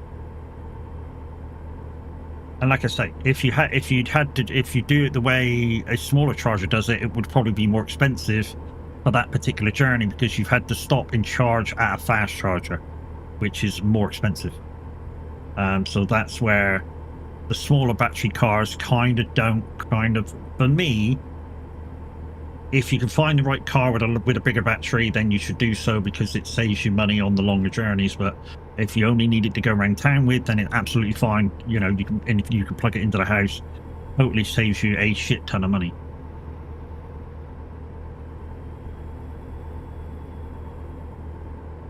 And that's my thing about electric cars. So yeah, I mean, some people disagree with me. Some people say, oh yeah, but electric cars are still shit. Which car have I got? I've got the Peugeot 3000 GT. It's a big SUV. It's fucking lovely. It really is. The only thing I didn't know about it before we picked the car was Peugeot want you to pay for their app, which I think is bullshit. I really do. I've really had a go at Peugeot about it. It gets on my tits that they want you to pay to use their app. And with the last car we had, the Hyundai, that app was totally free. You could do everything on that app, and it's free. With the Hyundai, literally, with the Hyundai, I could unlock the car, lock the car, put the heating on, know what charge I got, stop the charge if I need to from the app, this and that and the other, all done, all free.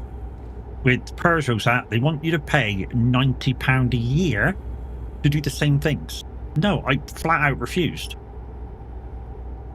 I was like, no, £90 a year to do what your competitors are giving to their owners for free.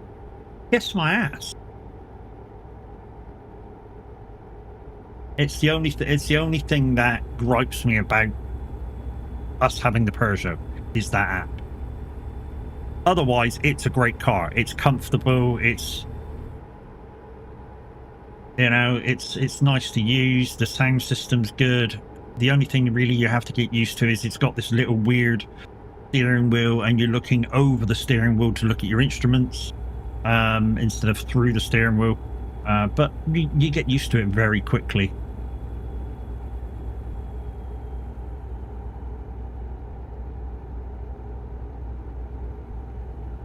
The GT model also has a motorized boot lid, so As long as it senses the key, you can like wave your foot underneath the car at the sensor and it should open, and the whole tail lift should open.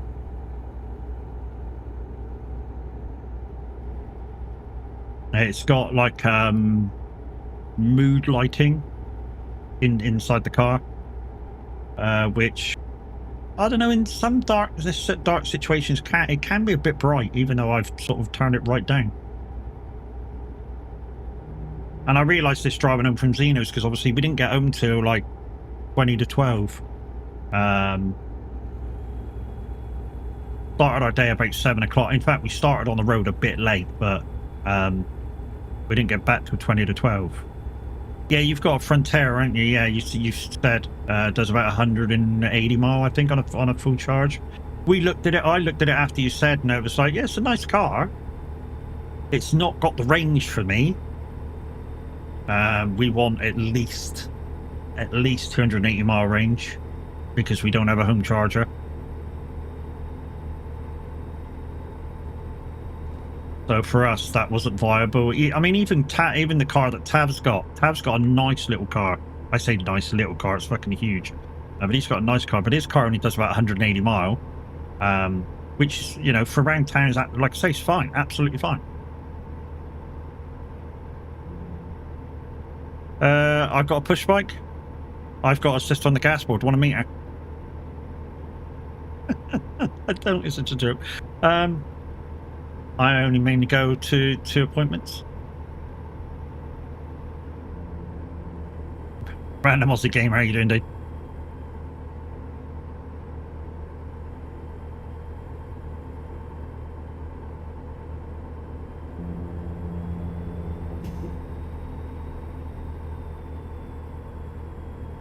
He's fucking drunk. You don't sound like an Aussie, you sound Scottish. He's fucking drunk. Aye, man, he's fucking drunk.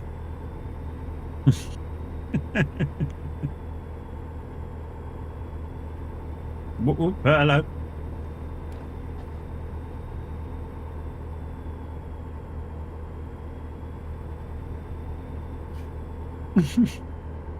So for the Mocha you had, we tried the Mocha. On our first car we had a, what did we get first of all? We had a Renault, what was it, a Kadjar. It was the big SUV version thing. And we tried a load of vehicles before that. So we tried the Mocha, we tried the Grandland X, we tried a load of cars, and the thing we didn't like about the Mocha was, and I don't know whether the new Mocha is the same, is that when you go to step into the vehicle, it was a very deep lip to get in and out, and for the wife to get in and out, that was difficult. So it wasn't a choice for us. So yeah, it's like I say, it was a nice car, but it's got a very deep step in. So where you go and step over into the car, it's very deep step down into it. So yeah, to get her in and out was hard sometimes, especially if she's having a down day but she wants to go out for a ride. Yeah, it's kind of difficult. So yeah, we opted for the Renault Kadjar, being a slightly bigger car, higher up. Little bit doubtful in the start of it, because they wanted, I say they didn't want, they said it was a 1.2 injection. I was like, a 1.2 injection in that big of a car, surely that's going to struggle. And he's like, the salesman was like, look, if you think it's underpowered in 6 months, bring it back and we'll give you your money back. And we didn't pay a thing towards it, but he was just doing that sort of thing. He said, in 6 months you'll come back and you'll love it. And like they're supposed to ring you up after about 6 weeks and go, how's the car, this and that and the other, blah blah blah blah blah.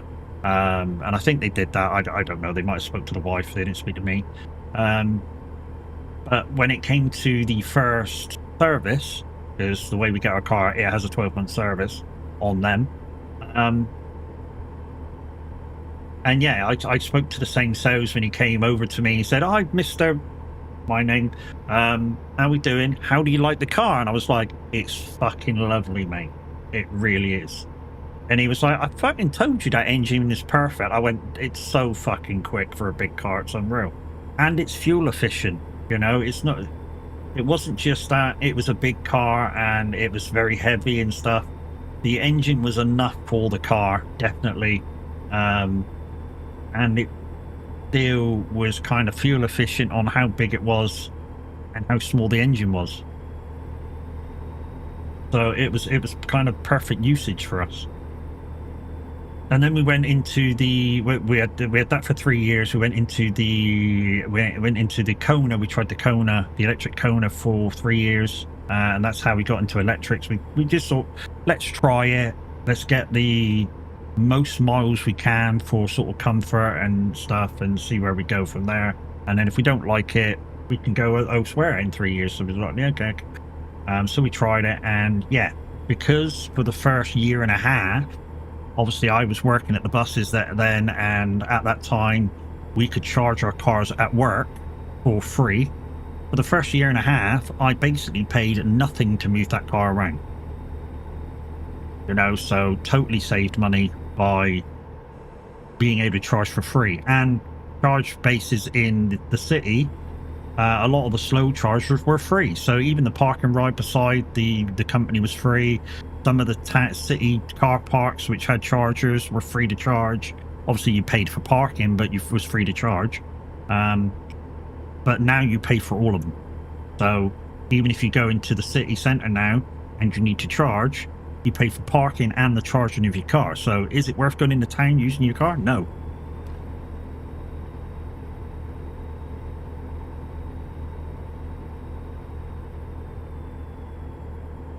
Totally isn't anymore. I mean, if you've got to go into town now, either take your car in and you do your thing, or just leave it at home and take the bus. I mean, if 2 or 3 are going into town, then obviously it's cheaper to take the car. But you know, if it's just you got to go into town to just do a bit of this and a bit of that, you know, you just won't go on your own on the bus. It's cheaper. And now, of course, we got the Peugeot 3008. This is a beautiful car, absolutely beautiful car. We did have to pay some upfront payment to it, but we kind of thought it was worth it. And I think, depending how Tav thinks about his car after this year, to get a longer motor next time, I think he'll see the value in, if he can afford it, to pay for the extra battery.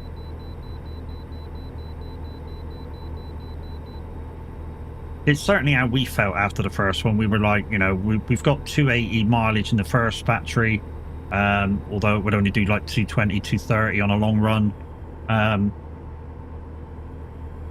You know, we need a slightly longer battery. So this one here was valued at, I think it was 312. Around town, it's fucking awesome. It does about 325 in the summer around town. It's fucking awesome. And on a long run, on a dry day, there's about 260, 280, something like that. Goes down to about 2 though if it's fucking raining and you got to have the heaters on and this on and that on. Obviously, the more you have on, the more power it sucks. This is the, I mean, it's, yeah, yeah. So he says 100% if you can afford it, longer battery for usage of vehicle. I mean, we were thinking about going, because of how much the app really matters for an electric car. We were thinking about ringing up and swapping cars at one point, but we're like, no, we'll, it's been a year now, or yeah, it's been a year now. We've only got 2 years left with it, and then we'll see how it goes. You know, Peugeot might loosen up their ideas and give us the app for free, or we might just have to deal with not having the app. I mean, yes, we can pay for it monthly. It's like £8 a month, or it's like £90 a year. We just flat refuse to fucking pay it, considering a lot of people let you use that app for free. Do you do free usage on the app with Vauxhall have? So on your app, do you have to pay to lock the car thermal?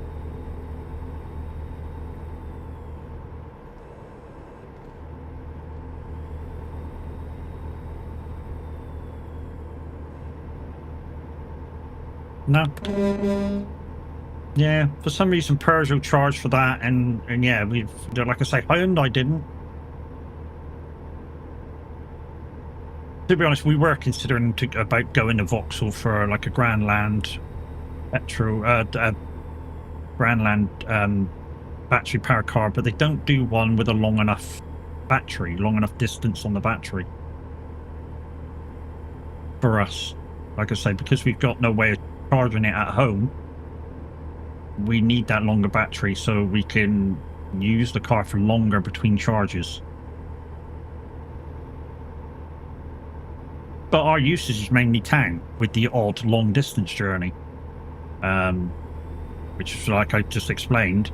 If you have a short range battery to do longer journeys, can end up slightly more expensive than your petrol car. But because you've saved that amount of fuel going around town for the whole year to do your one long journey, you're still saving money throughout the year.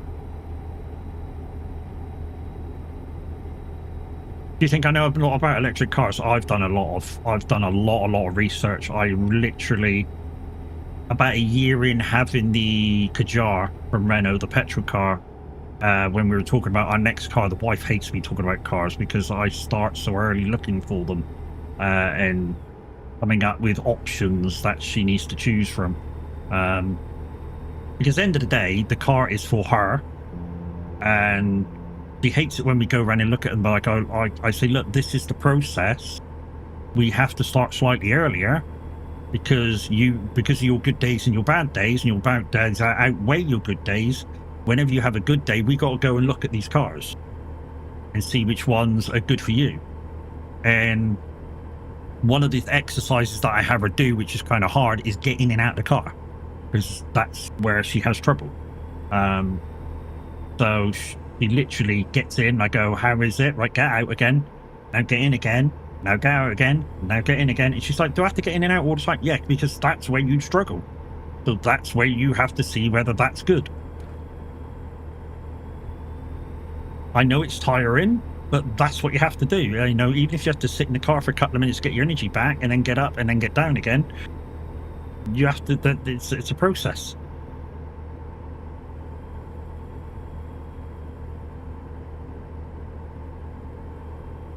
You know, so even though I kind of picked the car, it's still got to suit her needs. And we take it in turns to pick the color. So we didn't quite pick the color of the Kadjar. That was white, because it was the only car they had coming into the country in the time slot they had. So they let us have the white for free because it was a specialized color and you're supposed to pay extra for it. But Renault went, no, it's on us because it's our fault. So we're like, okay, lovely, bye. Hyundai, basically you could choose from all the colors. They didn't give a shit.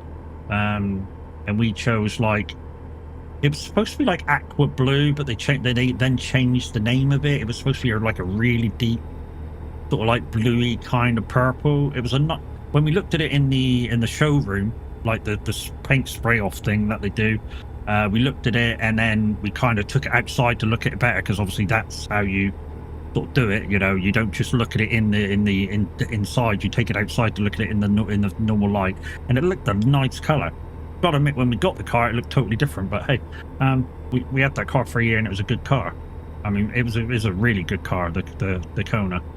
A little bit low if you're struggling to get down into cars. It was in the showroom. It's labeled as a micro SUV, but if you ever have to have a hire car, which we did for a little time because it got whacked by a fucking delivery truck when I was working, they try and give you a hatchback because that's what it's registered as somewhere else.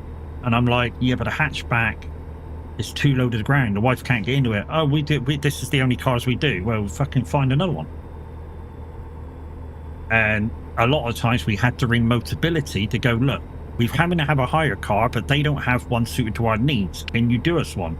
And they get on to somewhere else and somewhere else and somewhere else and go, right, go to this rental car company and they've got a car for you. And you're like, okay. It's a long old process sometimes.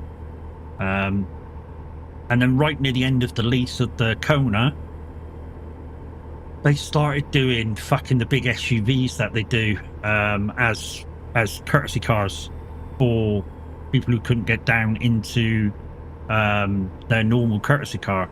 And we're like, you bastards. Yeah, they started doing their Tucsons as courtesy cars. The Tucson is a nice car. It really is. I mean, downside is you can only get it in a straight petrol or a hybrid, but the hybrids are like a lot more expensive. I mean, if I said today, if they had a Tucson, if I said to the wife today, I'm going to go swap over for a Tucson, now she'd go, yeah, go, do it. Even though she loves this car that we're in, if I could swap to a Tucson, she'd have me do it straight away. No ifs, ands, or buts. But like I say, to get a decent one, which, you know, a decent one to me would be the full hybrid, because like I say, they only do a petrol or a hybrid version.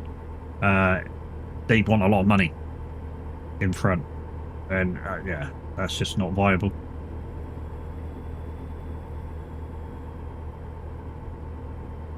But it's one of the questions that next time that we have to swap cars, we're definitely going to ask, you know, is the app free to use? And that could be, even that could be the factor to whether we have that car or not. It really could be.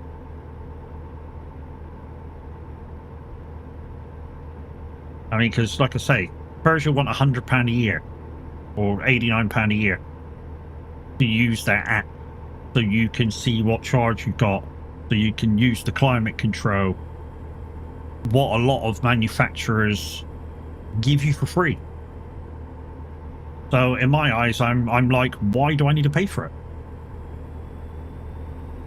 And why should I pay for it? So I don't. I'm like, no, fuck you.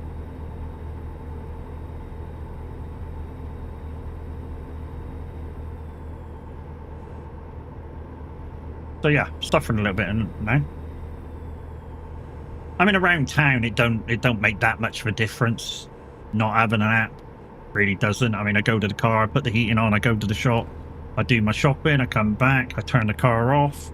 If it needs charging, I take it down to the charger. It's there most of the day. I go down and pick it up. Doesn't matter if it's full or not, because I'm only going to be doing town driving. You know, it doesn't really, you know, I've learned to live without it. But it's nice to have, because I know when I had the use of it with the Hyundai, I used it all the time. You know, especially if the wife says to me, "Oh, can we go down to the beach today and take the dog down the beach? So it's a run on the beach." I'm like, hang on, let's see how much charge we got. Whereas I can't do that. I sort of have to remember what's in there.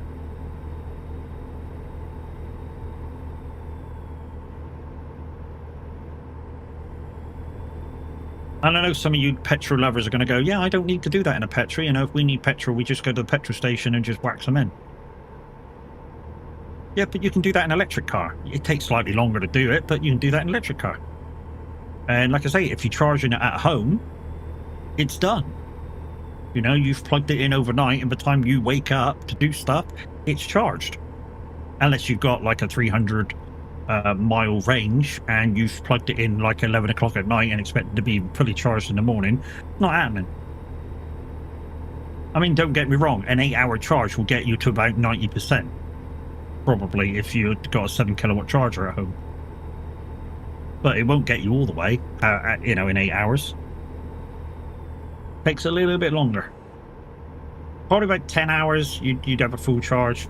And that's only because once a car gets to 80-ish%, some it's 80%, some it's slightly higher, the car charging tapers, so it goes slower, because it does it to save the battery.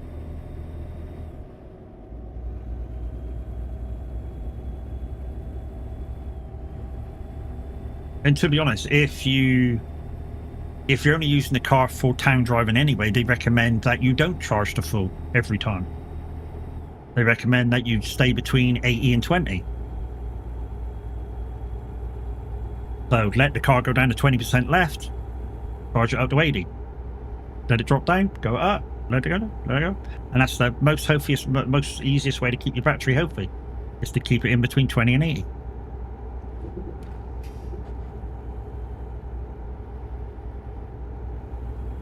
It's kind of like when I used to drive petrol all the time.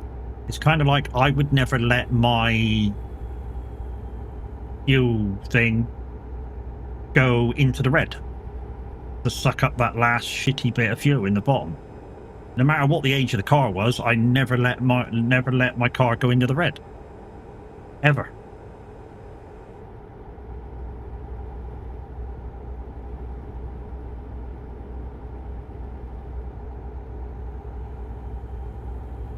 When is I moving to Japan?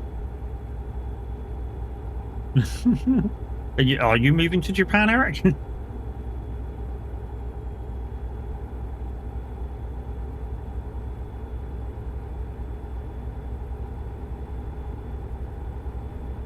Culturally, I think I would, if I had the opportunity to move to somewhere like Japan, I think I'd love it.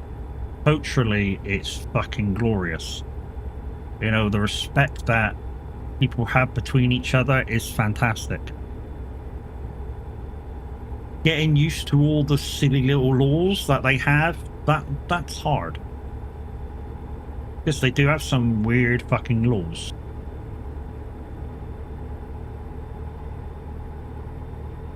That have been around for centuries and will never change.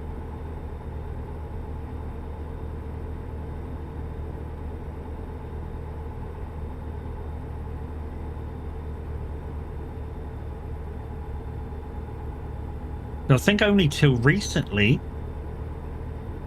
in Japan, you were allowed to carry a sword. And it's only recently been thingy that you can't in the cities anymore. Like, I say recently, in the last, 100 years or something.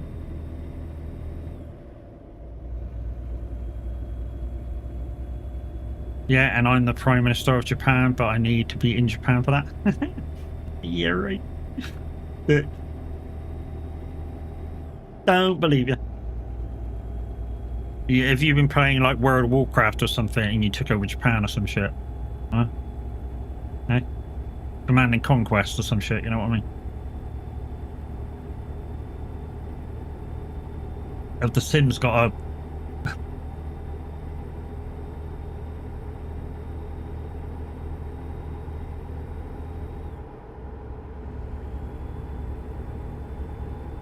I think if that was a thing, Eric, you would have told us a long time ago that you were.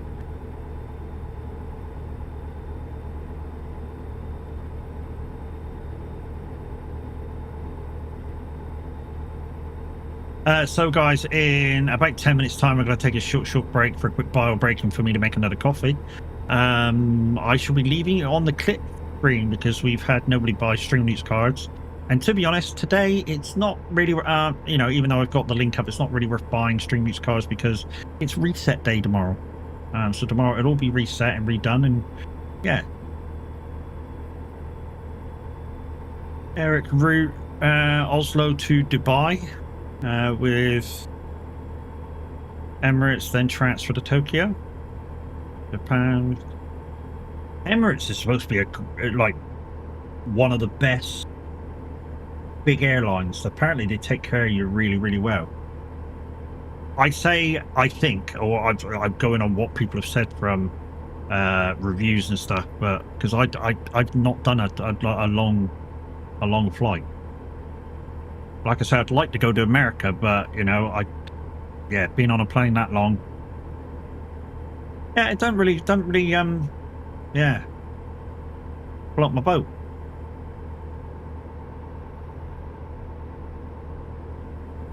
I don't know what it is. It's the falling out of the sky bit, I think. And I know some people are going to quote the risk of flying on a plane compared to driving, and it's a lot lower. But you take it. a lot of the time when a plane crashes, everybody dies. You know, if the plane happens to come out of the sky, you know, there's not many crashes where everybody lives.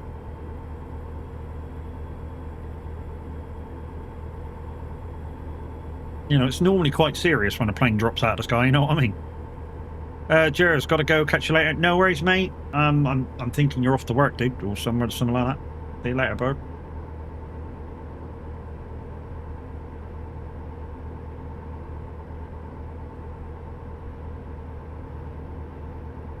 Is it light enough to turn the light off?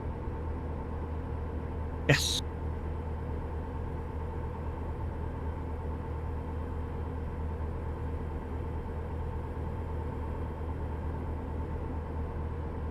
I say yes. It's still kind of dark for me in here now. There's a lot of like really dark shadows for me now. I don't want to turn it back on. No. It's alright. I'm not scared of the dark. It's fine. I'm not scared of the dark, but people just don't fucking do. No work for me. I'm a man of leisure. I know that's not leisure, but you know, it's. I'll say it how you meant to spell it. Well, that's nice of you, mate. I'm a man of leisure too. I just choose to stream when I'm leisuring around.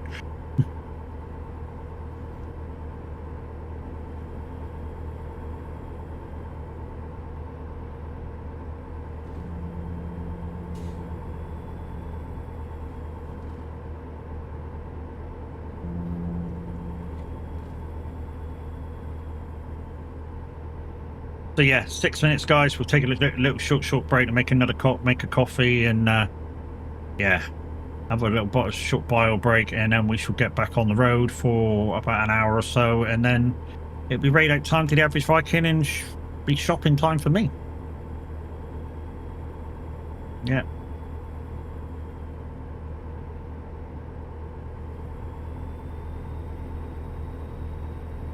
Time to go out and see the Great Unwashed, as we like to call them.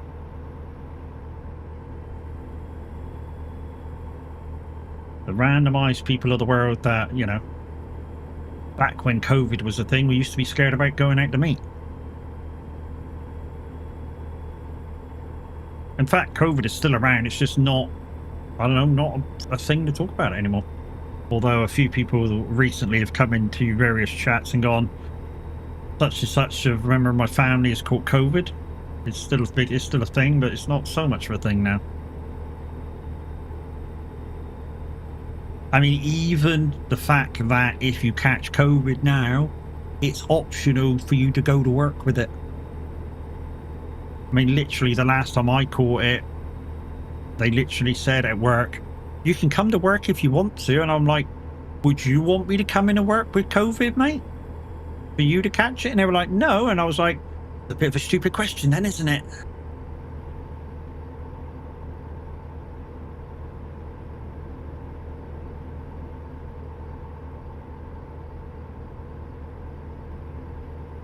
Because I had COVID, about COVID too. I had COVID then for like, what was it, 14 days with the actual COVID, and then 10 days with the after effects. So I was like 30 days off because of it, and then I still wasn't right for about a week after that. And then I think about 8 months ago. No, it wasn't 8 months ago. It was a little bit after that. Maybe about a year ago now, I tested positive for about 4 days. Yeah, and I rang up work and said, I've tested positive for COVID. What's the sit rep on it? And they went, well, you can come to work if you want to. And I was like, would you want me to come to work and speak to you over the counter with knowing that I've got COVID? And they were like, well, no. And I was like, well, there you go. You've answered your own question. Love you, bye. It's because it was a super code. Yeah. But having had the full symptoms, mate, it's a bit more than that. It's a lot more than that. I mean, literally, when I had the full-blown symptoms, I was out. I literally was fucked for... I had it for 14 days, the proper symptoms of it, and that fucked me over for at least 10 of them. Literally, I could barely move. barely fucking move. And then for 10 days after that, I had what they call COVID burn on your lungs. And that was just like, I'm not an asthmatic, but it was like being a severe asthmatic. You know, I could barely move without being out of breath. I even went to the doctors and he gave me an inhaler, which helped. But for those 10 days afterwards, it felt like I had chains around my chest and somebody was pulling them in tight. So to say it's just a super code, no, it's a bit more severe than that when you've got it. It's horrible. I wouldn't put full-blown COVID on my worst enemy. It was fucking horrible. I thought I was going to die when I had it. For me, it sucked for 2 days after. I just couldn't test for that for like a month. Okay. Ooh. Yeah, like I say, having had it, although I think they do classify it now as like a super cold or super flu or something, I wouldn't. It's a bit more severe than that when you actually have the full-blown symptoms. Like I say, I thought I was going to fucking die when I had it.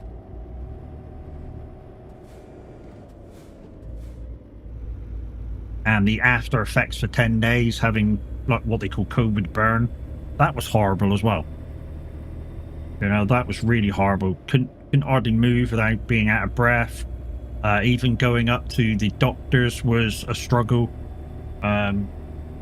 Normally it's not. You know, normally I can walk up to the doctors, walk around the block. It's nothing. You know, obviously I'm a bit more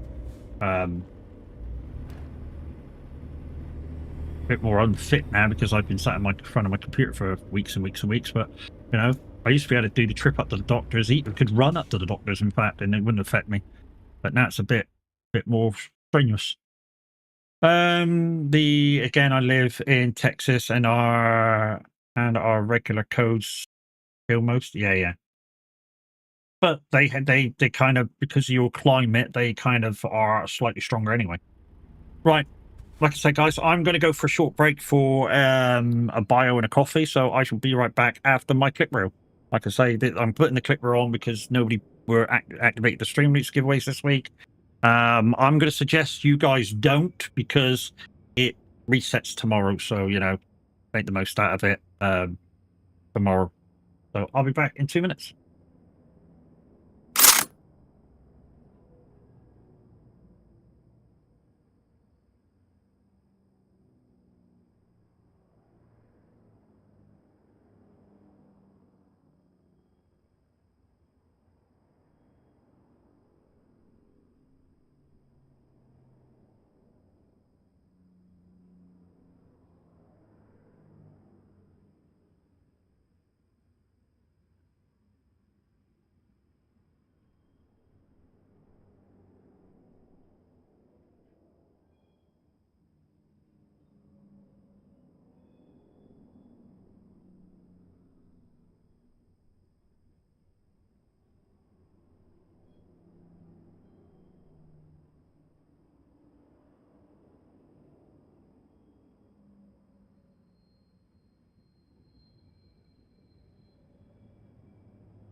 I'm back.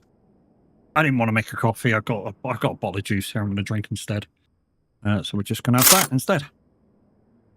Oh, so. Right on. Where are we? We're here.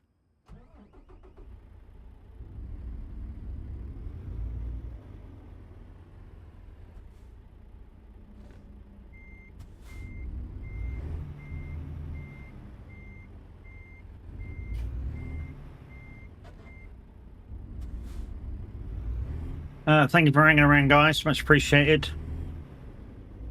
Don't forget, if you want to come for a drive with me, you're quite welcome to. It doesn't matter if you're in the VTC. Be nice for the company, in fact. Right then. So we've got 1,400 miles there or 1,000 miles there. That's an hour, isn't it? That's about an hour. That's about an hour 20.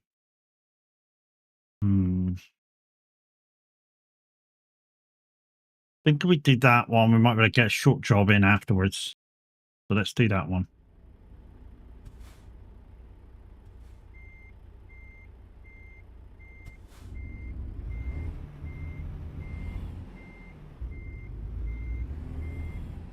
Guys, I still haven't completed the advanced academy. It's fucking difficult. It really is. I mean, some of the things that they ask you to do with the timer for the 3 stars, you do them and you go, nah, that can't be done.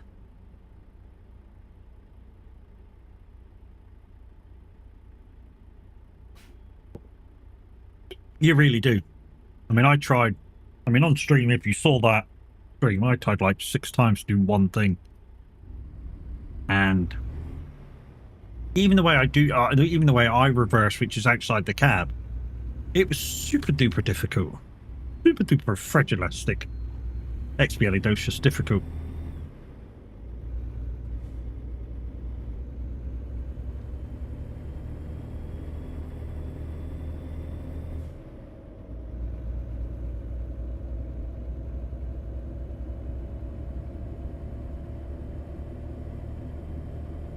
So there's one which I can't do on it, which is to reverse into a parking area, and it's a reverse on your blind side. So let's say on the blind side, if you use a right-hand drive like we do in the UK, it's like a blind side reverse. So you're reversing on your blind side, but you've got to get your cab in such a way to your trailer that it's in like a 90 sort of L shape to get into this little tiny fucking squiggly space, and then straighten out the park, and then get back out of it.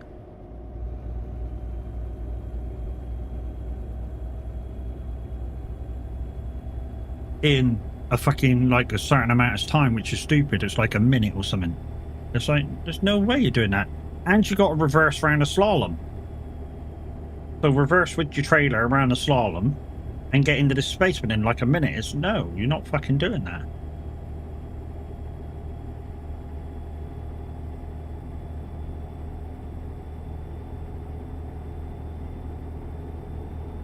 I mean, I think I've got the slalom down, or had the slalom down. It's just getting into that tight space, and then when you get into it, you got to get out of it and sort of just go around and park up. But yeah, it's super difficult. Super difficult. I mean, even one of what I thought would be an easy parking ended up being fucking hard. When they give you the first one where they give you 3 places to park, and it's sort of like, if you go into this space, it's kind of easy. If you go into this space, it's hard. If you go into this space, it's harder. And you just like look around and sort of like pick your space. Even that was kind of difficult to know which space to do, how the approach and shit like that. I mean, I did that one in the end, but you know, it took me about 6 or 8 goes to figure out which one was the easiest way and how to line up and stuff.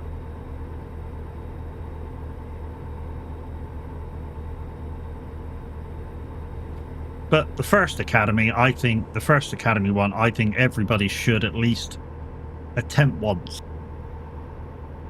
To be honest, I think everybody should attempt that before being allowed to go on TMP. Why? it would teach a lot of people how to actually move the truck around. And then maybe, I don't say it will, but maybe it will cut down the amount of incidents.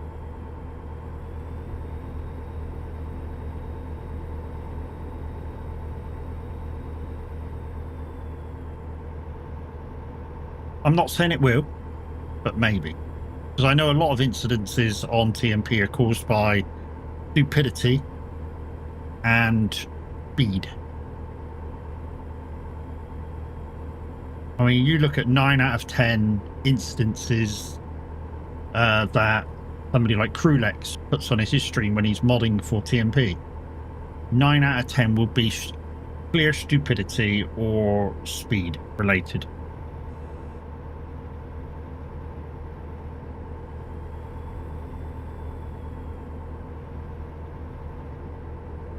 Or revenge.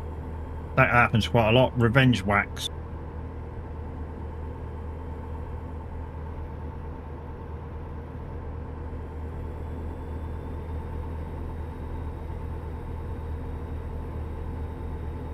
So yeah, I've seen one before where I think it was on Sim 2. No, Sim 1 it was, C&D Road, which is just the art. I mean, C&D Road, to do that road, it's the art of queuing.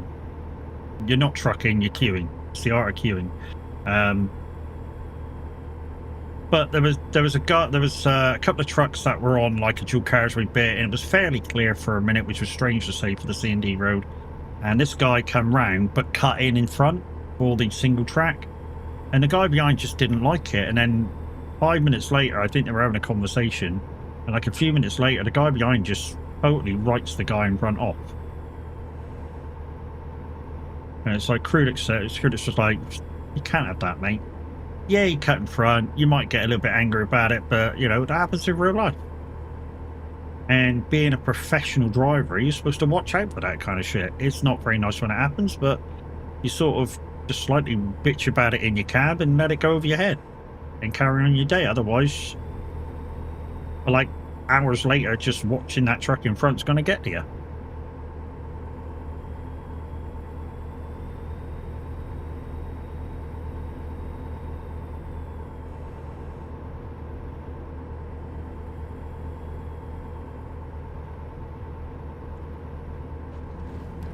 Seen it happen too many times on the buses too, where you know, somebody will upset you, and then for the next few hours you just fucked off. And it affects everything. It affects the way you drive, the way you speak to people. It affects everything. And you just got to go, yeah, oh well, and carry on. And that's what the company expects you to do as well, no matter which company it is.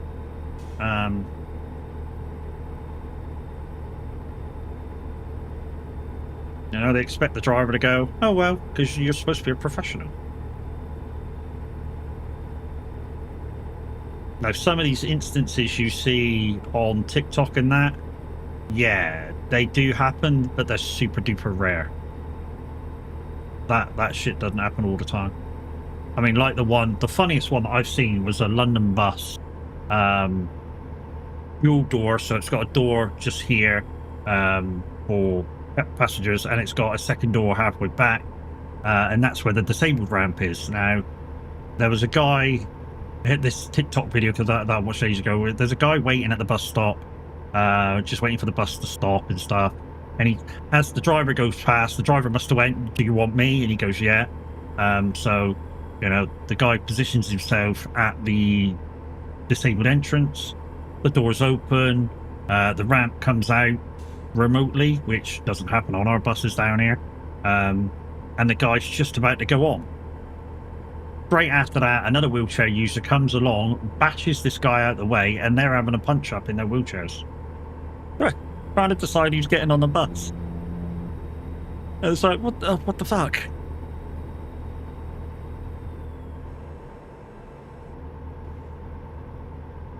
The thing is, a lot of buses only allow one wheelchair space per bus. There are some with two, but most of them are one wheelchair per bus.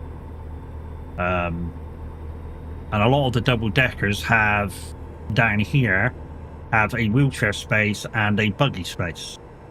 But when the wheelchair space is free, they're allowed to use it. But if a wheelchair gets on, they have to vacate it. No matter what, they have to vacate. But trying to get people to vacate that space sometimes can be a problem. I'm not going to lie. Sometimes it can be a problem. The amount of times I've gone back to people and gone, excuse me, would you mind moving for a wheelchair user? And they go, nope. And you go, do you know this space is primarily for wheelchairs, not yourself? You can use that. You can use the space if it's free to be used, but if a wheelchair gets on, you have to give through or get off. And they're like, what? I'm like, it's in the rules. There's nothing I can do about it. If you don't vacate the spot, we shall be waiting here for the next bus or a taxi to take this guy wherever he's got to go. They end up moving in the end once you say that, but they're like, you're a cunt, mate, for making me move. And it's like, you vacated the space with the premise that somebody may get on with a wheelchair. It's the only space they can go and stay in their chair. You can pack up. I mean, it's not very nice for the mother to pack up and do some stuff, because obviously they've got a pram, they've got this, they've got a bag of this and that and the other, and it's a pain in the ass. But they've got the option to do that. Where's the wheelchair going to go? You know, some wheelchair users, don't get me wrong, can lift themselves off the chair and sit in a normal chair. Seen it happen loads of times. I mean, we had a guy that, like I say, we turn up at the stop and he'd go, don't lower it, don't put the ramp out, you don't need to, stay there, drive. And he'd throw himself on the bus, throw his chair on the bus, jump back in his chair and go and flip his card and go sit down. And literally, he was as quick as any able-bodied person I've ever seen. But some people are just, you know, I want the ramp, I want this, I want that, I want you to give me a hand, I want that, I want that, I want that, I want that. And do play on their disabilities. Not everybody. Not everybody. Just some. Just some, and some are like, I'm disabled and I don't want any help. No matter how much I struggle, I don't need any help. And you get them as well. And you learn which one's the which. You really do learn which one's the which, and you learn them really quickly too.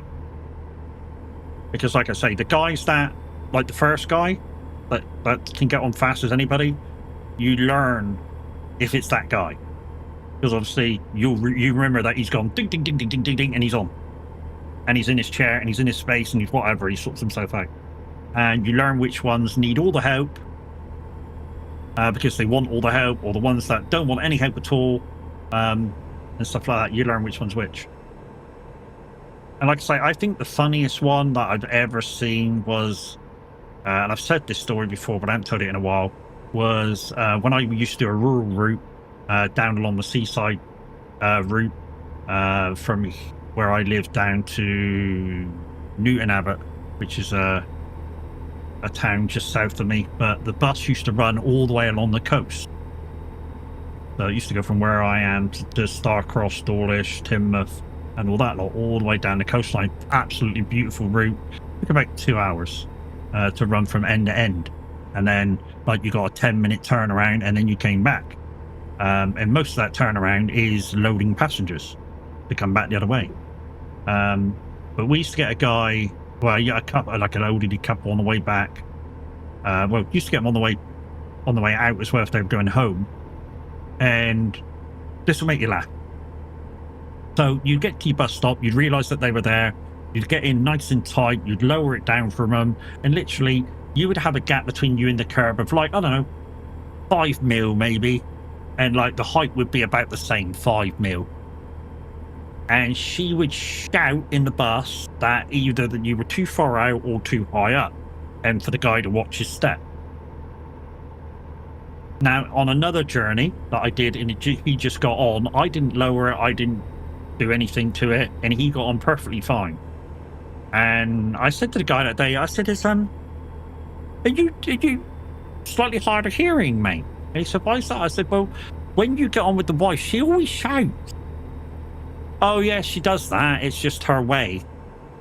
She said, I'm not deaf. We don't need it down or anything, but because you can do it, and if we ask for it, you have to do it. We've been told he wants it done. And I'm like, okay. And I kind of on a different trip, I had one of my regulars because they didn't understand why she was doing it. So I said, we're in Newton Abbot, and I said that if you want to see what this is like, when we get near Plymouth, fit in the jump seat, or the suicide seat as we call it, because there's very little space between you and the fucking window. Sit in that seat and just look at how much space there isn't in the door. So they did. And we got to the stop that they normally get on, and they were there, and I did my thing and was that and that, like I normally am. And she shouted that I was too high or too far out in that. Here's the funniest bit. They get on the bus, they tap their card, and they go upstairs. Now, she's just moaned. Bear in mind, she's just moaned that I'm either too far away from the curb or I'm too... The ramp is too high up. And now they're walking up steps that are like that high, like a foot high. And there's 15 of them. And she can get up them perfectly well.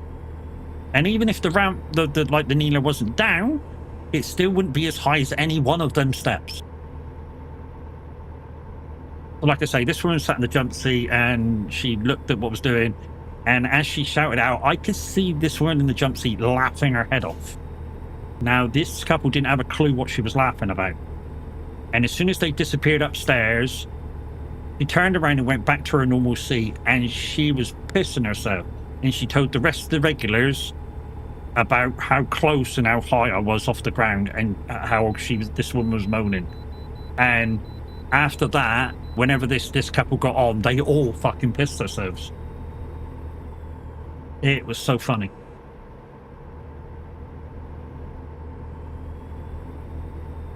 And I'm like, look, I don't mind if she did it every day. But the fact that after they got on the bus, they went upstairs, that was the funny bit. If you're going to moan about me being out too much or me being too high on the kneeler, don't go upstairs afterwards. That's just taking the piss. But it's like her husband says, she does that because I think she complained about one driver not doing it, and that somebody told her on the phone, well, if you've asked for it, they kind of have to do it.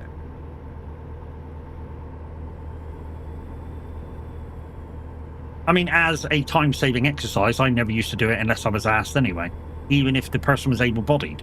Not able-bodied, but, by sight, looked like they could manage it.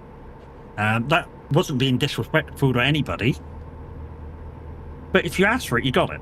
I didn't mind. I mean, we had a lady that got on the same route, got on a little bit further down the line, and got off at Dawlish. But when we come back to our house, there wasn't a curb on the near side. So the height in that was a bit too much for her. So, the first couple of times I did that customer, I was like, I forgot she was on the bus, and she comes and she says, could you kneel it down? I said, kneel it down. Could you put the ramp out because it's a bit too high for me still? Yeah, do that. Could you give me your arm so I could do? And you're not really supposed to do that, because if they fall on you and injure you, that's on you. Which is a lot of customers don't think that that's a thing.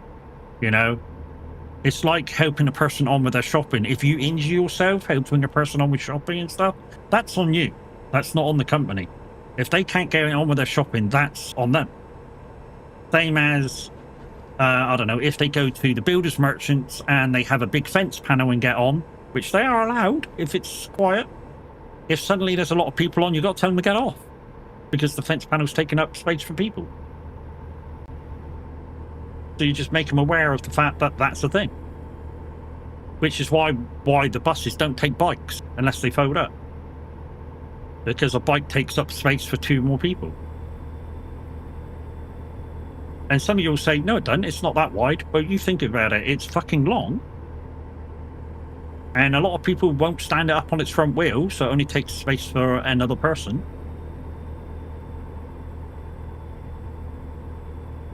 So the buses are like, no, we're not taking bikes.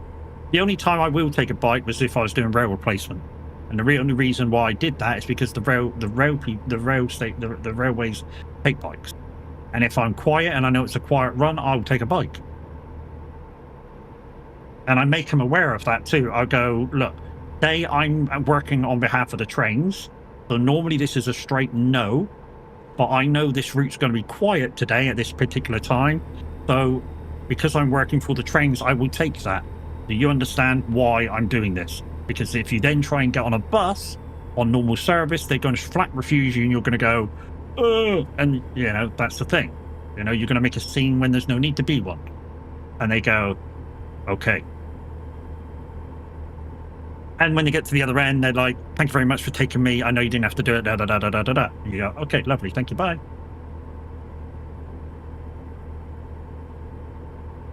Used to love doing trains. Trains, when you used to act like a train, trains were fun.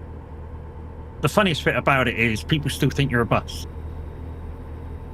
I know it's confusing because you're in a bus, but when you get into like a town, people ding the bell like you're a bus, and you got to sort of remind them, you know, today I'm a train. I don't look like a train. I don't sound like a train, but today I am a train. I only stop where the train stops. Sorry. And it's all to do with insurance, and if they fall off while they're getting off and such, it's weird, but yeah, that's kind of the way it works. You know, if you're on a rail replacement, it's kind of up to the driver whether he lets you off, not at a train station that train stops at. But on one of the runs that we were doing on behalf of the trains, there was quite a lot of laneways, and some of the people that got on lived quite a bit away from the trains, and you got to know these people, and they sort of came up to you and go, "Drive, do you mind if you stop over there, mate?" Whatever. Just be careful getting off, you know, don't fall off. Yeah, no worries, drive. Don't mind them sort of people. You know, I never minded that when I'm doing the proper service bus. You know, somebody comes up to me and goes, you know, drive, do you mind, you know, can you stop over there for me? Yeah, no worries. As long as it wasn't in a town, because in most towns in that, there's a lot of bus stops, you know. But on a rural route where you're miles away from anywhere, as long as it's safe, it's a stop. Just pre-warn the driver in good time instead, and the driver should be fine about it. If he isn't fine about it, he's a bit of a dick, to be fair.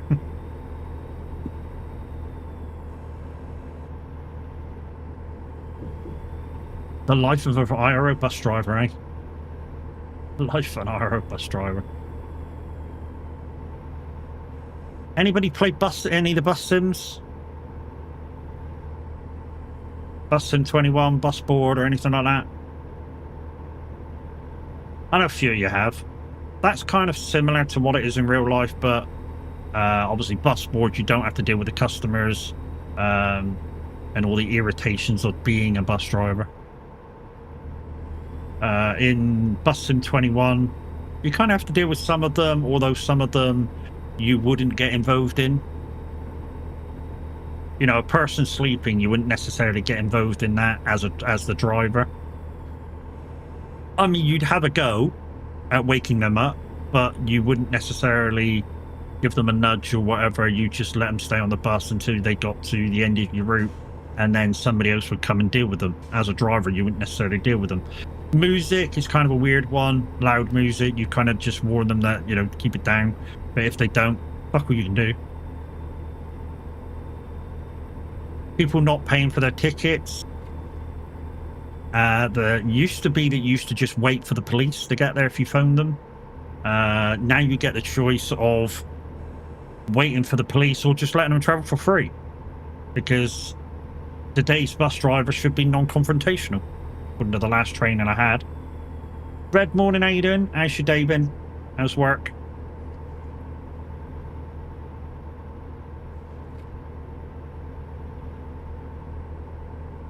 Guys, Game with Redmond, part of the stream team. Go check him out when he is online streaming. He's absolutely fantastic. As you can see, he's doing a bit of COD there, and he normally gets his fair few kills. Doesn't mean he doesn't get killed, because he does. But he normally gets his fair share as well.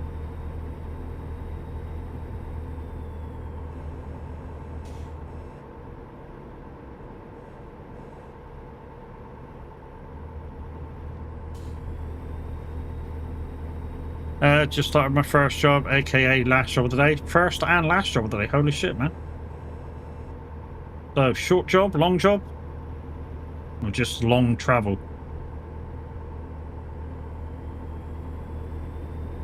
Or you're just going to eke it out because it's a short job?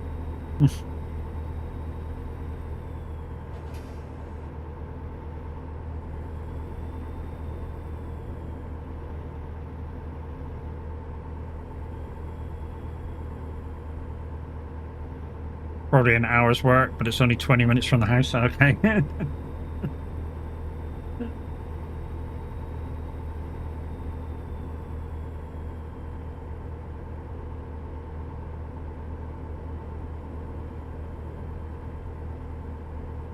Sit and chill all day. Nice.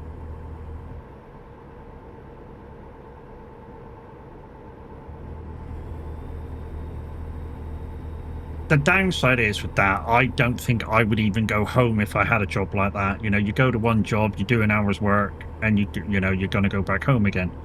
Personally, I couldn't do that. I'd just stay out on the road somewhere for a couple hours, just veg out and chill out and relax and stuff. Stretch out along the in the back cab of the van. I don't know. It's just me. I can't go home if I'm supposed to be working. I mean, the only time I used to go home when I was working is if I was on a route that passed the house on the buses and need the toilet. But other than that, I wouldn't go home. I know what would happen. I would go home and I'd go, fuck it, I'm not going back today.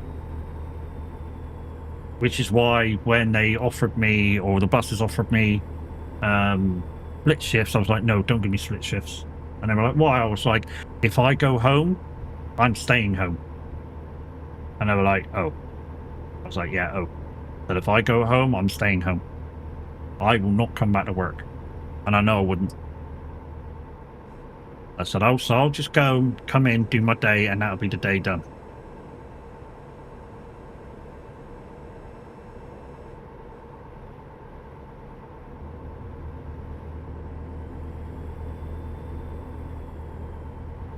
Don't know what it is. You know, if I'm allocated to work 9 till 5, 7 till 4, whatever it is, I just want to get it done.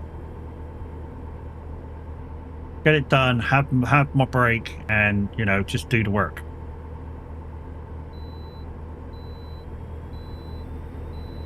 And I've always been that way. You know?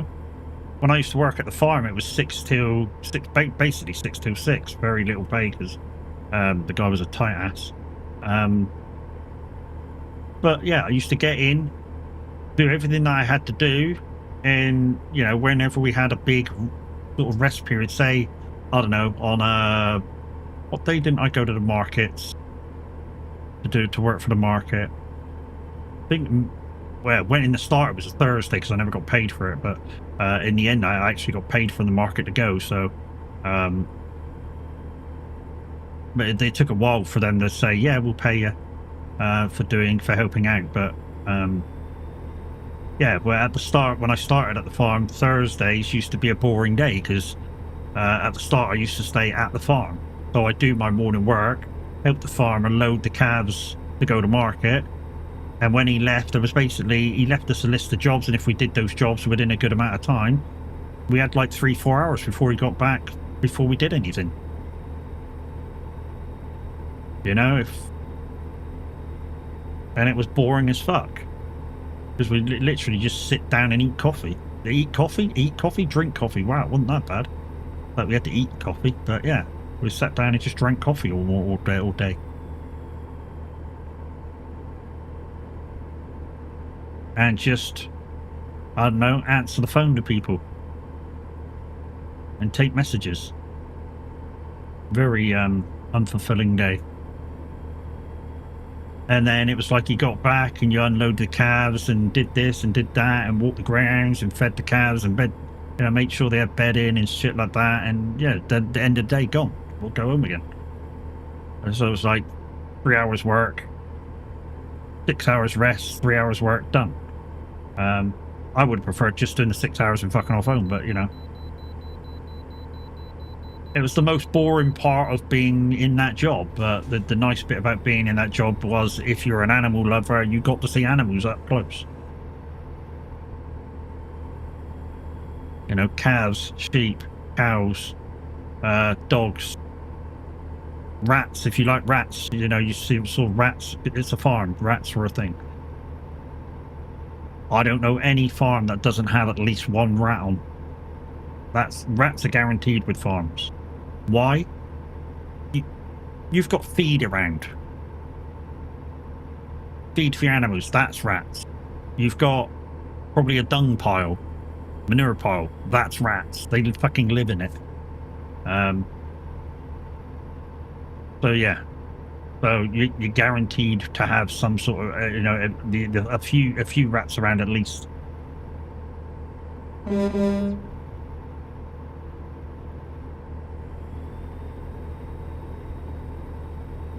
And any farm that says they don't have rats is, you know, is virtually lying to you. They have rats, whether they see them or not every day. They do have rats. It's guaranteed.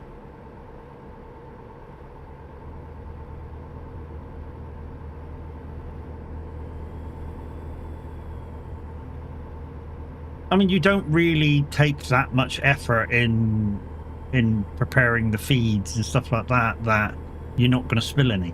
And when you do spill some, it's not always guaranteed that you pick it up afterwards either. So there's food on the floor. And I think there's even feed in the manure pile for the rats. So, you know, there's that. And certainly the manure pile is warm. I mean, anybody who's ever worked near a farm that's or gone to a farm for manure for the garden, once you start forking the top stuff away, what happens? The new stuff is steaming because it's fucking warm. Don't matter how cold of a day it is either. It could be icy as fuck. Take that top layer off, go down a little bit, it's fucking warm, and it'll start steaming.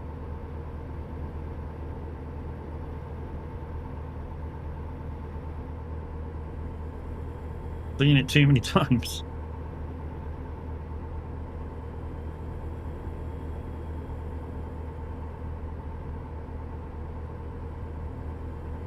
But guys, we're getting to the back end of the stream. How's your day going to be? What are you going to be up to? As the ads rolling. It does mean we're going to have no ads now to the end of the stream, so that's all good.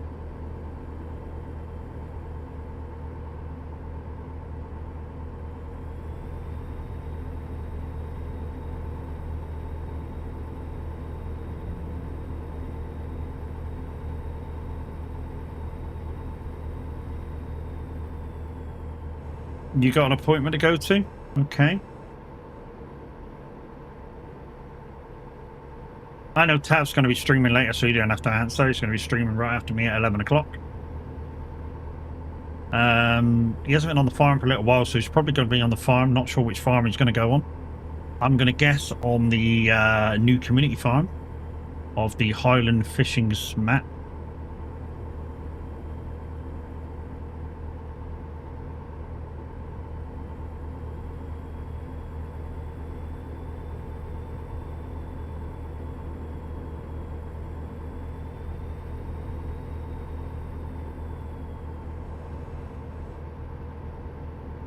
That's right, it's not raining, so what degrees is it? 10. Give rain later. I'm only going to be out for like 20 minutes. I might just chance my shorts when I go shopping.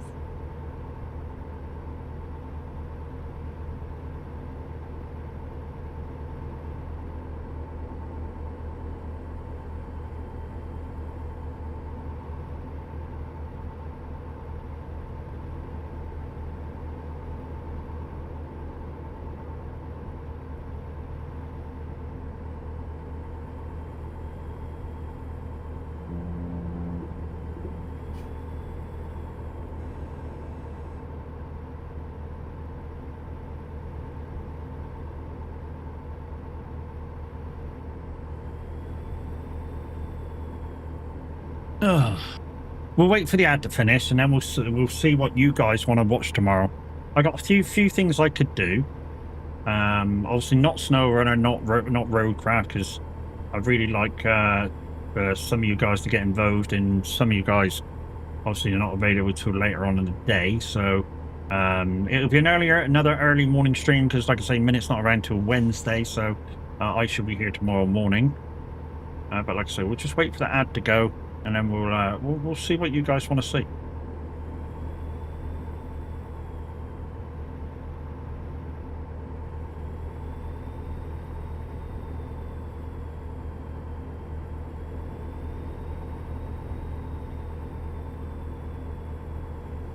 Right, that should be the end of the ads, guys, so all of you should be back now.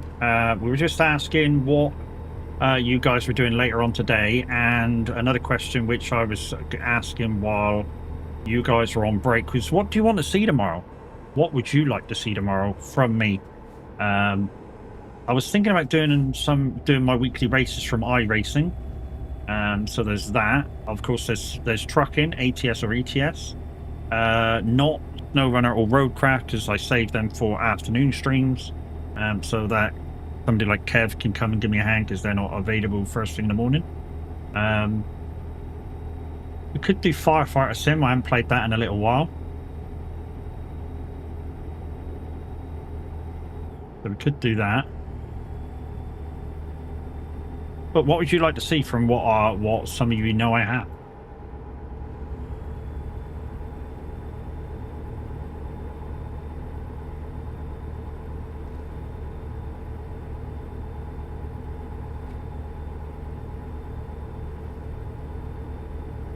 I'm easy and quite happy to do anything you guys want to watch. So, like I say, there's some trucking. I can do trucking tomorrow, ATS or ETS. I can do farming.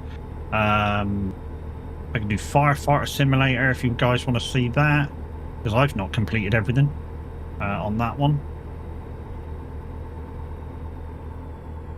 Like I say, the only things I won't be doing tomorrow morning is Roadcraft or SnowRunner, because I'd like people to get involved, and one of the people that I like to get involved won't be around first thing in the mornings.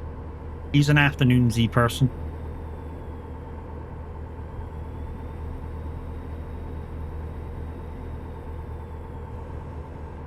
Depends what mood I'm into. But you're always sitting on the fence, Mimi. Just pick a game. I'm in the mood to just play games.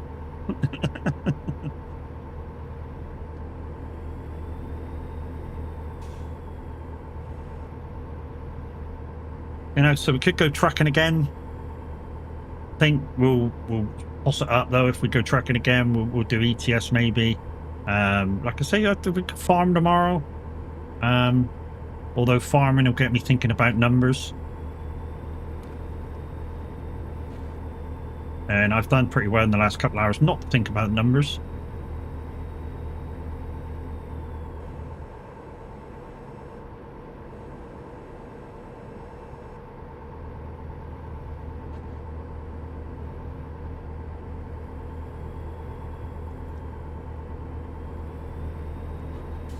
Like I say, Firefighting Sim. I've got Bus Simulator 21. I got that bus board game, but I think you only get a certain amount of time to trial that.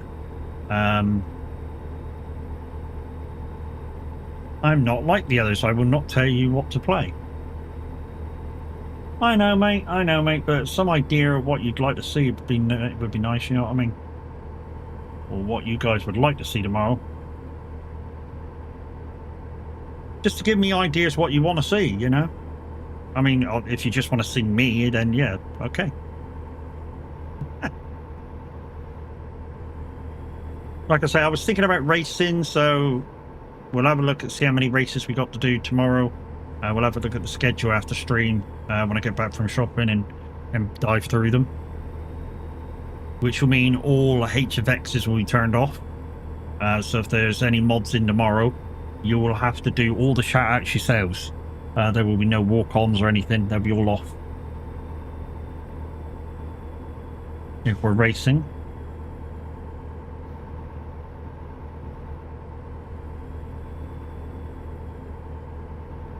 That's fine by me, she says.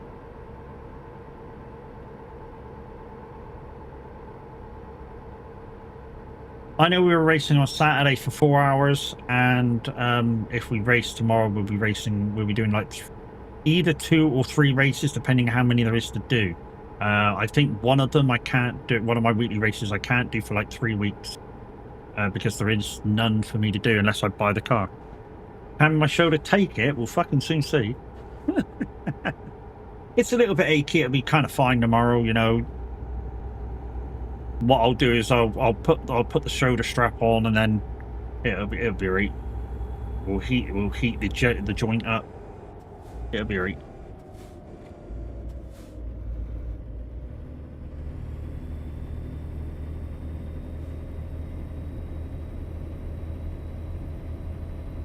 I mean, to be honest, the shoulder strap could do with it being like here, like high pressed on the joint here, but the way they actually go on, they sort of mainly do the arm up to the armpit, and then, you know, the top part of it is kind of dictated on the bit that kind of the strap that goes across here and under the other armpit, how much it closes over the top. Your road, I'm thinking about your. Oh, you bitch. Cheers.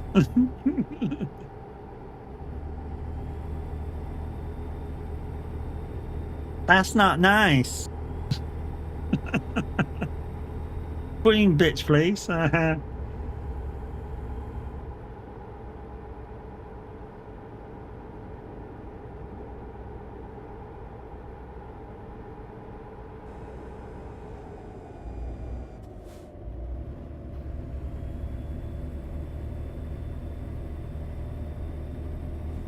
But I'm not wrong. No, you're not wrong.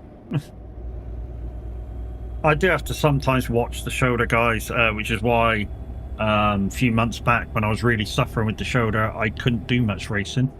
But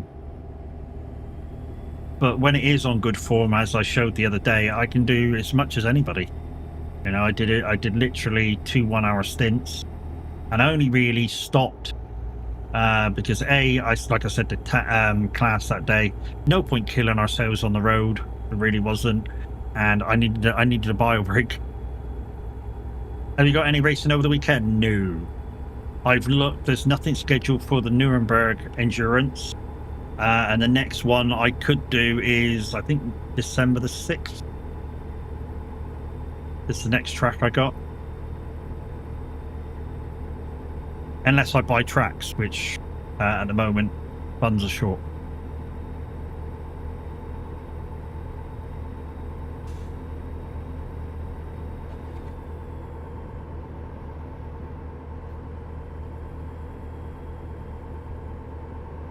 Because we paid to go up and get the computer last month.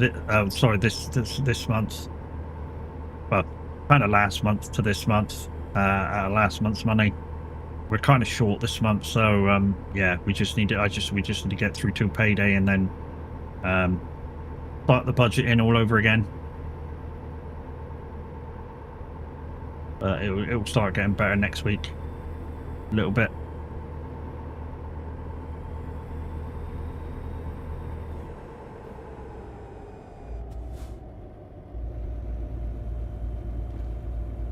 I would say firefighter, but I don't want to see you lose your hose. Use my hose.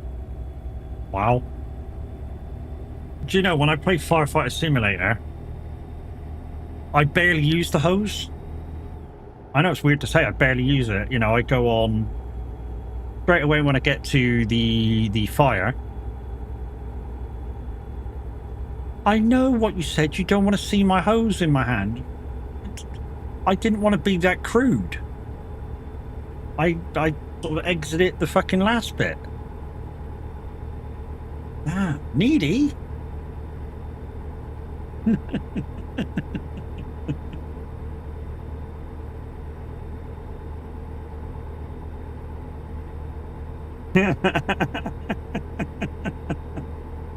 For a change, I didn't want to be that crude. Jeez. Get crucified for not being crude, and get crucified for being too crude. Jeez, I can't win.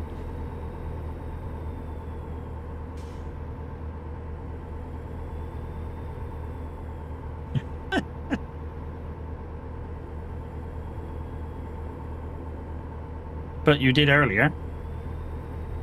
That was earlier. Anyways, what was I saying? I forgot.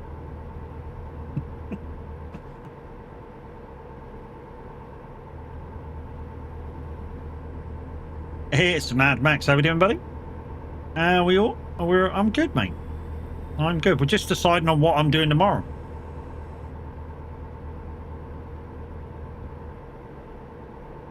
I've kind of asked the good viewing public of my channel of what you would like to see tomorrow.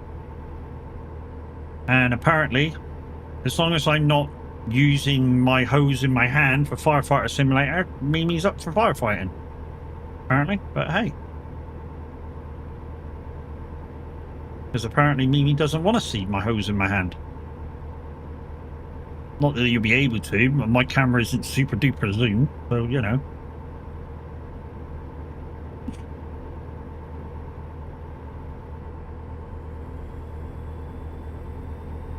Like I say, one option is racing. I believe I've only got 2 races, maybe 1. I'll have to check, but if it's only the 1, then there's no point. Firefighting sounds fun. Yeah, I've not done all the things, and it is a multiplayer, so you know we'll see if we can find how to switch the multiplayer on and have some fun. I do play it on controller though. I don't play it on keyboard and mouse.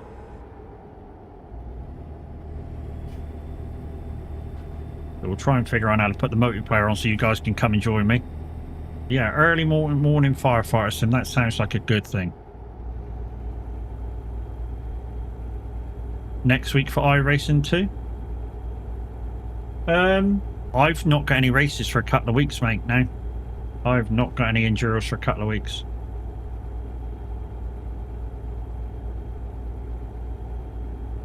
Well, to be honest, we might raid out early after this job, and just quickly go into iRacing and see what we got to play with.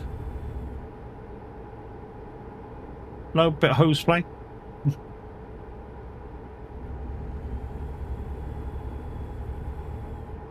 That way we can get out and back and maybe get on radio before 11 o'clock. Maybe.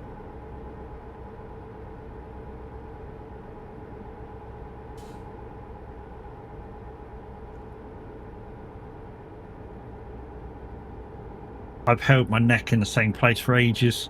Just needs loosening. Because of my shoulder, it does get stiff.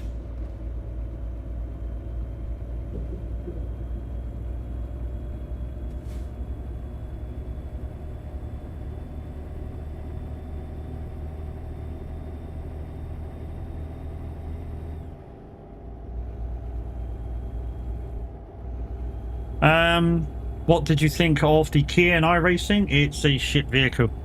That's what I thought about it. Did you not see my stream on it? Jesus, man. It's terrible.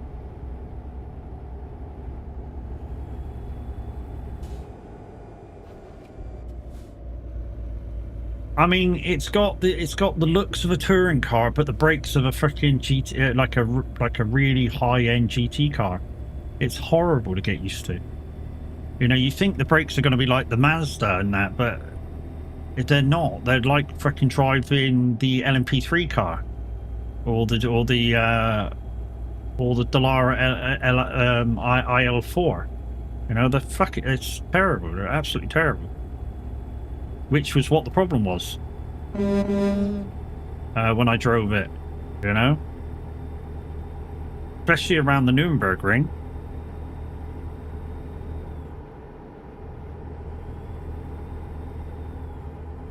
Now, even though I know that the road around the Nuremberg ring like the back of my hand, I still can't get that fucking car around. But talking about all these hoses are giving me a stiffy. Not at all. Oh, stiff neck. Okay, yeah, okay, maybe.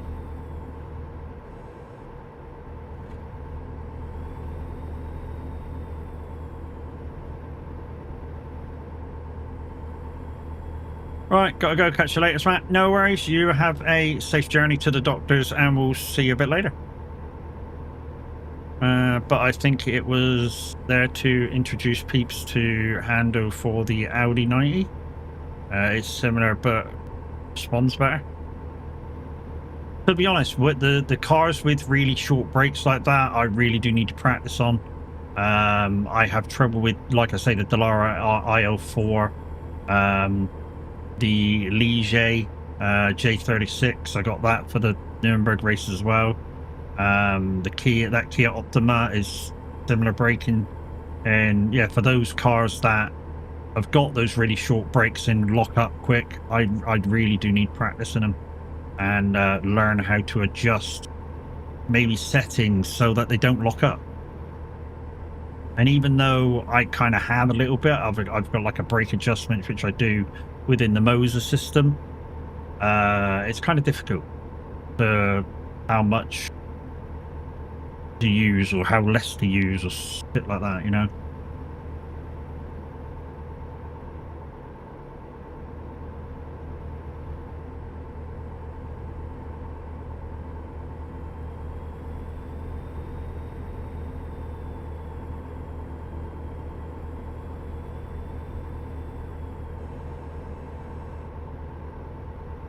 So yeah, I think we're gonna finish early, guys. I think you know, after this job, we'll go into iRacing. We'll see how many races we got for tomorrow, and we'll make a decision whether iRacing or Firefighter Simulator. If we do Firefighter Simulator, guys, like I say, I don't know how to open up multiplayer, so some of you guys are going to have to teach me how to do that if we play it tomorrow. But we'll see what races we got anyways, or we might do the both. We might go on, do whatever races we got, and then do Firefighter Simulator. I've been more driving without traction control and ABS. Not great at it, but I'm improving. To be honest, mate, it doesn't matter. You still want to use some traction control and ABS. It does help you and does improve your lap times. No matter what. You know, if it's got it, use it. You know, if the car's available with it, use it. Because others will. And that's how they're getting their lap times. Because they are using it. Yeah, maybe response times and this times and that times, you know, if you can learn how to not use it, is quicker. But overall, if the car's got it, use it. There's no reason not to. Be safe while you're in official races. Right, guys, like I say, I'm just going to check my iRacing, and then we're going to raid out. You don't use ABS, traction control or ABS? I bet if you added a little bit, your times would improve.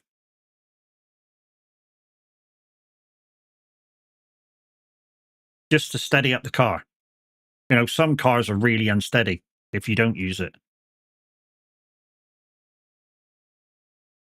We're not going to be playing this, guys. I just want to check tomorrow's races. That's all I want to do. Just want to check tomorrow's races for how many there is.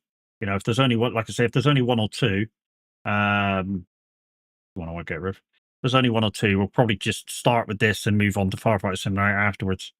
So tomorrow for the production car race is Brazil. Okay, so there's one we can do. GR86 races are at Sebring, so there's two we can do. But I don't think I've got the car for the Ringmaster. No, that one. Yeah, so we don't have the car for the Ringmaster. It's the Dallara F3 for the Ringmaster. But we do need to do the last two. So we're still, this is this week's, that's next week's, and that's the following week. So that's tomorrow, and that's next week. So we don't have those cars, but we do have the last two. So yeah, there's two races we could do. So we'll get those two races done. The only downside is about them is that the production car one is hourly, and this one I think is half hourly. So yeah, if it's within 10 minutes of this, we'll just go in and try and do this, and then we'll wait for that one. And then afterwards, we'll do a bit of firefighting sim. So there we go. So we'll start with iRacing and then move on to firefighting sim afterwards, depending how much time we have, of course. But for now, let's see who's about.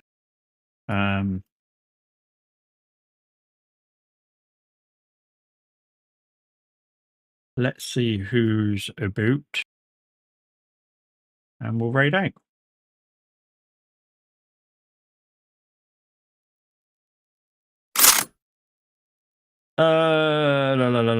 We got Eyes, then Last Caretaker.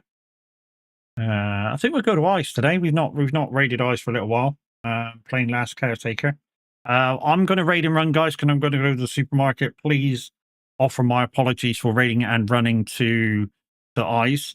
But we shall see on the radio a bit later on. And then if you're in the SOAGs, guys, we shall see you in chat a little bit later on as well. You guys on there